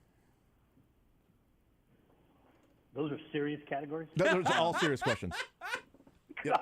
Only serious categories around here. Weekdays from 10 to 2 on Sports Radio 810 WHB. 913-3810810 is the phone number. Playing a little sports or leisure. $25 for Johnny's Tavern on the line. We've done some great shows in the breaks, just talking running backs. We have had so much fun in the Bring breaks. around the Rosie and running backs. And you know what we should do? We should record the breaks, and then we can put those in a podcast for a subscription service. Ooh, okay. We've tinkered with that in the past. Yeah. But the subscription service is really the turning point for me. It can get interesting in the breaks. Okay. Mainly when Todd's in here. Yeah, also, That's definitely. odd. I mean, those are extra. I mean, frankly, you get Lebo involved. Plus, it raises the price. We would be able to have on those podcast episodes the conversations we're having while Beards is playing the music as to why we may be 10 to 15 seconds later into starting the segment. Or 30. Or 30 into starting the segment because... I have one music bed that is like 28 seconds long, and I am terrified to play it every time. Because we have to find a conclusion here of this conversation. Yeah. And sometimes we just don't want our guests to leave the room. Right. Sometimes the door's just open. Someone is coming in and we're chatting. And Frank Bull, Nate Bucati, Todd Lebo, K-Dog. You never know who we're going to be talking to. If it's any of those except for Frank, I want them to be in here. You know, I enjoy them being around. Scum. All right, 913-381-810. Matt next up on Sports Radio 810. Sports or leisure, Matt, what side do you want to start with? Let's go pun name game. Pun name. Oh, the pun name games are flying off the shelves today. Oh, we might sell out of pun name games this week. No. All right, so old Saint Nick just finished up his biggest day of the year a little while back. But did you know that he actually flies in an open sleigh because he's afraid of small spaces? It's so stupid. It's really stupid. It's really dumb. Santa claustrophobia. Thank you very much. Thank you very much. Santa's claustrophobic. We would have also accepted Santa Cluster bleep. We would have accepted. This has been a Santa cluster bleep Cluster for sure. F word. Cluster bleep. Cluster. Boy, I'm gonna Google that and then immediately regret it. Cluster fudge. I love it. Listen. I didn't say fudge. Cluster fudge sounds delicious. Yeah. A cluster bleep sounds horrifying. True. All right, sports side. Matt, we've got Chiefs postseason questions. We've got general NFL. Let's try Chiefs. All right. Chiefs questions for you. I meant to spend the break looking over the ones I wanted to answer, but I decided to have a fun conversation with Josh instead. You know what? Let's do this. There are 4 players in Chiefs postseason history with both a rushing and receiving touchdown in their Chiefs career. Name 2. Rushing and receiving touchdown in the Chiefs career. Postseason career. There are 4 players. Name 2. Can you hear that squeaking over there? I don't know.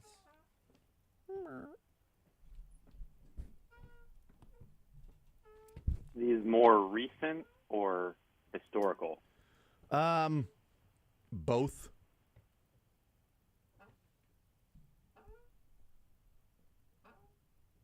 I'm just trying to remember. Some WD-40 anywhere? I think we might want to get that fixed. Sounds like we're doing the show from the front porch of a Cracker Barrel. Who's on a rocking chair? You want to play checkers? I'd love to play some checkers. We're right here. All right, I'm going to go with Damian Williams for 1. That's right. Gotta be. Damian Williams. I kind of felt like that was sort of the free space because one of the things we talked about in the break, Josh, that nobody else heard. So much. I've forgotten most of this conversation happened in the break. You'd be surprised to how scattered all over the books Damian Williams is in Chiefs postseason records. But anyway, Damian Williams is one. Name one of the other 3 players. Rushing and receiving touchdown. In the same game? Nope, just in their career at all. In the Chiefs postseason. In their Chiefs postseason career. At any time, they could have a receiving touchdown this game, a rushing touchdown that game. I don't know. fumble return, touchdown, whatever. Just rushing and receiving one game, and or in their Chiefs career in the postseason. Doesn't have to be one game. Damian Williams is one. He's got a lot of touchdowns. Did McCole Hardman do it? That's a question. That's not really an answer. We asked the Jeopardy? questions. This is Jeopardy. I'll go with McCole Hardman. Hey, all Look right, at that. McCole Hardman That's is a one good of one. them. That's smart. Well done, Good McCole guess. Hardman. Josh, do you and Matt want to noodle and sort of figure out the other two? I'll noodle Matt if he wants that. I was really wondering. I think Clyde might have done. I'm good. Thank you, Matt. Did Clyde do it? No, he did not. Has McKinnon done it already? No, he has not. He will. Marcus Allen? Nope. Oh, really? Nope. Think wide receiver again, So it's like not. McCole Hardman. It's not more running backs. There is one, One more running back I haven't but mentioned? recent is wide receiver. Tyreek Hill? He could do it this that makes weekend. sense. That's right, Tyreek Hill. That makes sense. Ed Podolak. Is No kidding. the other one. So those are the All four. Podolak, Williams, McCole Hardman, and Tyreek Hill, and Johnny's Tavern for Matt. Congrats, Matt. Appreciate it, man. We'll put you on hold, get your information. Well done. See, he got. Thank you. Sorry about the noodling, Matt. He got 3 of the 4. Yeah, I had He a ended up kind of with Tyreek Hill. a Mount Rushmore of guesses, and I would have Yeah. been one and done. Yep. This is why I don't play the game. Cole. I thought it was the 2 wide receivers. Very interesting, yeah. Does Kadarius Toney end up on this list I think he does. in his career? I think he does. This postseason, he might end up on that list. I mean, honestly, he might. I wonder what those Kadarius Toney anytime touchdown lines are going to look like. Honestly, you would expect McKinnon to end up on that list, right? Yeah, no, I legitimately think McKinnon will be on that list for next year's version of this game. Like, there's a part of me that now wants to spend the time and look up McKinnon's game logs to make sure that it wasn't McKinnon. Either way, the guy won, so even if McKinnon was on it list, it doesn't matter. Let's go to Andrew next up on Sports Radio 810 WHB. Andrew, sports or leisure, what side do you want to start with? Let's go with the Chiefs playoffs. All right, very good. Yeah, McKinnon's got a rushing touchdown with the Vikings, but has yet to rush for a touchdown with the Chiefs. Only has the one receiving touchdown for the Chiefs that came last year, but I see a rushing touchdown in his future in the next couple of games or next 3 games. All right, Chiefs postseason for you. Let's see.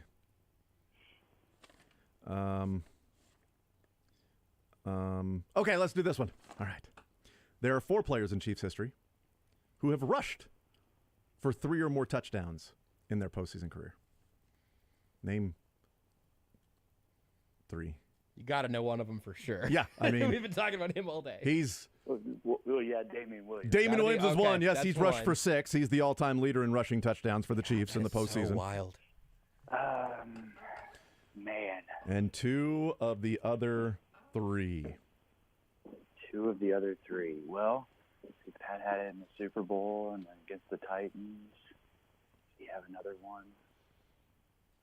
I mean, he did have that one against the Colts in 18 in the divisional. Let's go with Patrick Mahomes. Patrick Mahomes is second all-time with 5. Good Lord, really? Yep. So he is going to own that record because He's they're not going to have a running back here for 5 years. The rushing the rushing records for the Chiefs. Will Patrick? They got to Mahomes. hit him. They got to hit him. You got to hit me. I was told you could. All right, so one of the other 2. One more of the other 2. One of the other 2. Whose name we've already mentioned when Okay, it comes good. to Then rushing I feel records good for the about Chiefs. Okay. Pretty famous one. Pretty famous one. Did he also play for another team and probably won a Super Bowl with another team? The most famous rushing touchdown of his career is with that other team, but has a very significant one with the Chiefs. Marcus Allen. That's correct, Marcus Allen. That Houston Oilers game when he broke free, and essentially that's the game, folks. Marcus Allen at 3, and Mike Garrett with 3. So Mike Never Garrett got that. Yeah. Nope. Mike Garrett 3, Marcus Allen 3, Patrick Mahomes 5, Damian Williams 6 in rushing touchdowns. Is that a winner or is that? No, we got to go to leisure side now. Andrew, Coming leisure over to the leisure side. Yeah, What do you like? hang out with Josh. All right, hey, pun name game. Let's get it out. This is the final pun name game of the day. We are closing the window after this. This is incredible, which, does mean that I've saved this is the bottom of the barrel, and this whole segment today has been barrel. Oh, boy. Under the leadership of this head coach, Kansas State might be considering giving this guy the title of Superman if the rebuild continues heading in this direction, or at least maybe they'll just call him the title of Henry Cavill's Superman movie.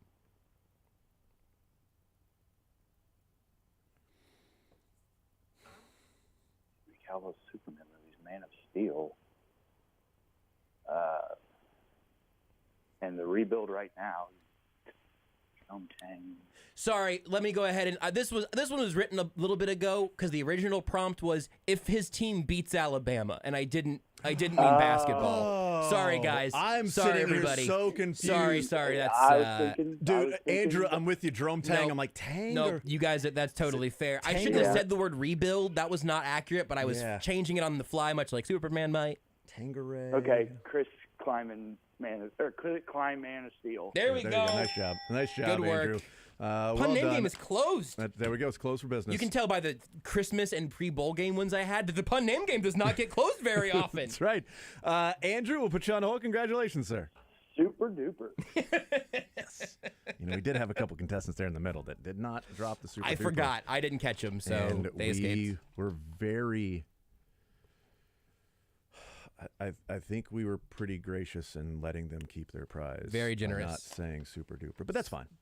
Shane next up on Sports Radio 810 WHB. Shane, sports or leisure, what side would you like to start with, sir? Leisure, please. All right, so now we're down to the smarter than a fifth grader, the misspelled word spelling bee, and car problems. Spelling bee, please.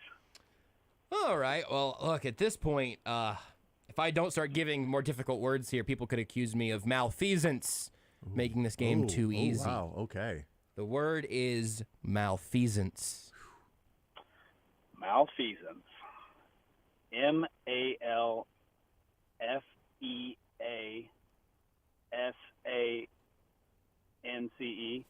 Well done, sir. Absolutely clinical. That is the most difficult, in my opinion. That's the most difficult word we've had somebody spell. Is it really? Yes, Okay. in my opinion, yeah. I've had that one on the list for a little bit, waiting for the right opportunity. Maybe other people would disagree.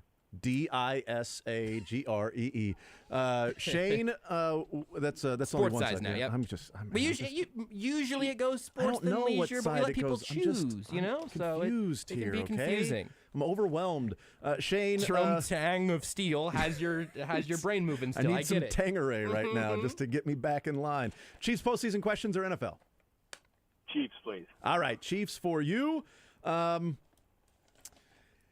Entering the postseason this year, there are two players currently on the Chiefs that have the most games played in Chiefs postseason history. Who are the two players on the Chiefs that are both tied for the most games played in Chiefs postseason history? And this weekend, or next weekend, they will extend their lead, and the game after that they'll extend their lead, and the game after that they'll extend their lead as well. Who are they? Well, there's only 4 left in the Super Bowl run. It's got to be those guys. 2 of those guys, I think. I think I've got it down to like 3 possible answers. Well, there's one. And one should be pretty. I think one's one pretty I good. felt was the easier one. Still current player and most games played with Chiefs in the postseason that, it's been around a little bit. I think Travis Kelce. He is Travis Kelce, and he is tied with this person. That is the much more difficult answer. Yeah, that's what I think. There's an obvious guess I was going to do, but it's not the quarterback. It is not the quarterback. No. I Nope, mean, it's not him. I didn't get him. Figuring out the operation of this question might be the That's what difficult I thought. part. All right, this is a good one. Operation of this question? No.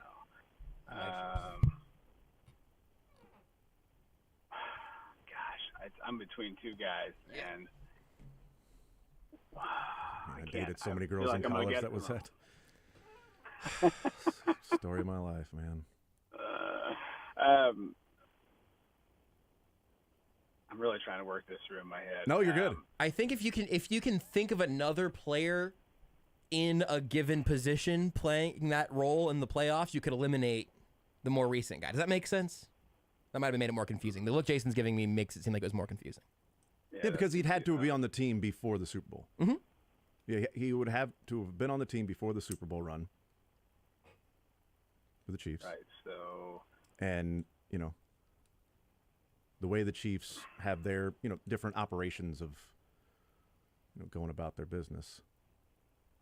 I still have it down to 2, but I'm not as confident as I'd like to be. I have my guess, though. Yeah, well, I believe. Some people get it in the snap of a finger. Sure, I figured. Yeah, but also we've got people on hold. See. Okay, yep. I think I got it now. Oh, what's that? I'm thinking it's the Mr. James Winchester. Yes, that's right. Travis Kelce and James Winchester. All-time leader in games played in postseason history. That's amazing. Winchester, you would always put right up at the top. Those two. Who's played the most games in Chiefs postseason? James Winchester, obviously. James Winchester. I almost guessed Chris Jones, but I could not figure out the two. Yeah, no, it's Winchester, obviously. I was worried about Butker still, but that's what I was kind of going back. Like, James, I remember a world with James Winchester without Harrison Butker, but not vice versa. That's exactly right. Shane will put you on hold. Congratulations, sir. Well done. Oh, I put him on hold before he said super duper. If he said super duper, I apologize, Shane. Yeah, Beards make. Does he say super duper? Beards, I need a thumbs up. Has he said super duper yet? All right, we got 2 thumbs up from Beards. That is, in fact, super duper. Beards said, move it along. And so Beards said, keep it going I was going quickly to Logan. Hey, here. super doper, let's get it going. Yes, let's go. Super duper, speed it up. All right, Logan, sports or leisure, sir? What side do you want to start with?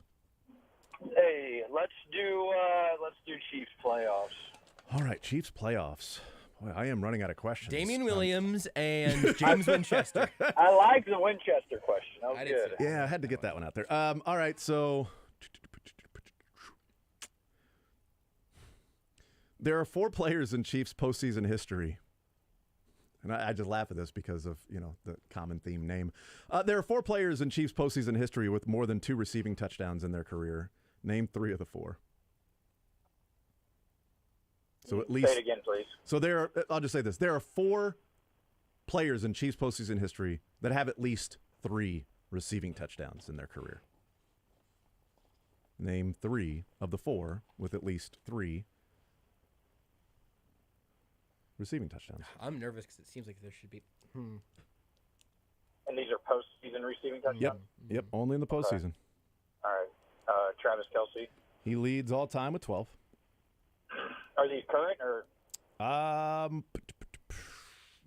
Some of them, at least some of them. Yeah, one of them is. They're currently in the league. Yeah, and one is currently going to be playing this weekend. Yeah, Tyreek. Tyreek has 5. He's second all time. Either of the other 2.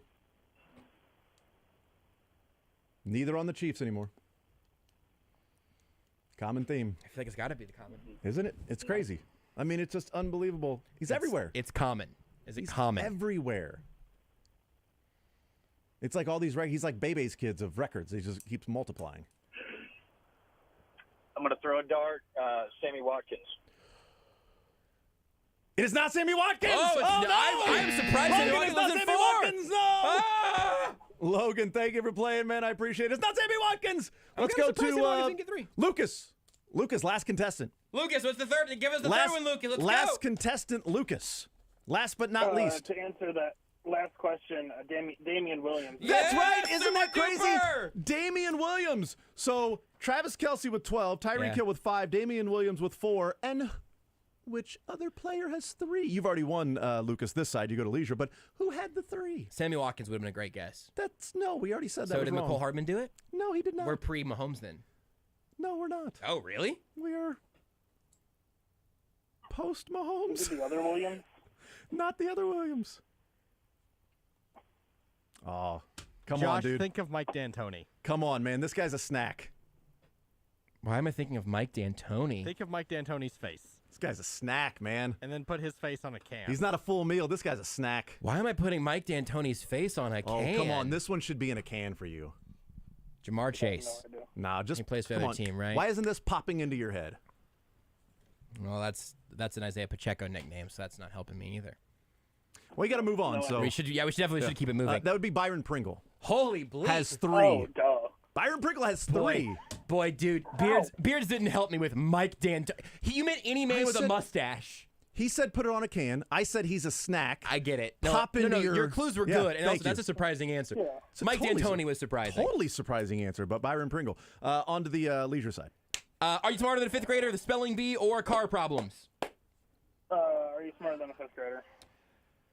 How many sides does a quadrangle have?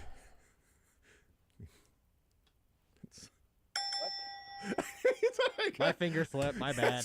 Beards is predicting Beards like, keep it moving. Keep it moving. He Harry. got it right. Ding, He was ding. thinking it. I could hear him thinking it. Magic 8 Ball is decidedly so. Quadrangle must have 4. There we go. That's the logic we were looking for. Lucas, thank you, man. I appreciate Fifth it. graders aren't that smart, right? I mean, we gotta. They're so dumb. Congratulations, Lucas. Appreciate it. Super duper. Yes. So pissed that he had to say it. Far the least energetic. Beards, can we get a super duper cut for tomorrow for the cuts? I would like to hear. Super duper. This is the most powerful I have felt in the 10-2 region. Do I really have to say it? Because we have forced a bunch of people to say a thing they didn't want to say. Super duper. Stupid duper. It's great. I'm so excited to win and so mad to say that. All right, we'll wrap up the show next. Take the show with you by listening live on 810WHB.com, in the 810 mobile app, or by subscribing to The Zone wherever you get your podcasts.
The Zone with Jason Anderson. And whoever bought the best snacks. On Sports Radio 810. All right, that'll do it here for this Thursday edition of The Zone. Program with Swin Petro comes your way next. And then some crunch time at 6. Followed by a little UMKC, a little Kansas City basketball tonight at 7 o'clock. Facing off against St. Thomas. The team, not just the person. That'd be unfair. 5-on-1 plus the bench. Yeah, even if he's a Saint, I mean. Yeah. All order. But if there's divine intervention. That's true. Angels in the outfield situation. You've seen that movie? Yeah, I certainly have. Jason, there was an angel-themed baseball movie in my childhood. I've seen it more than I've seen maybe Field of Dreams even. Also kind of a divinely inspired baseball movie. Yeah, you're still dealing with angels and ghosts. Huh. So, I'm seeing a pattern. Yeah. I'm going to call my mom. If you've got a sports movie that involves people that are dead that come back and help, Josh's genre, he will be at the theater to watch that one on opening night.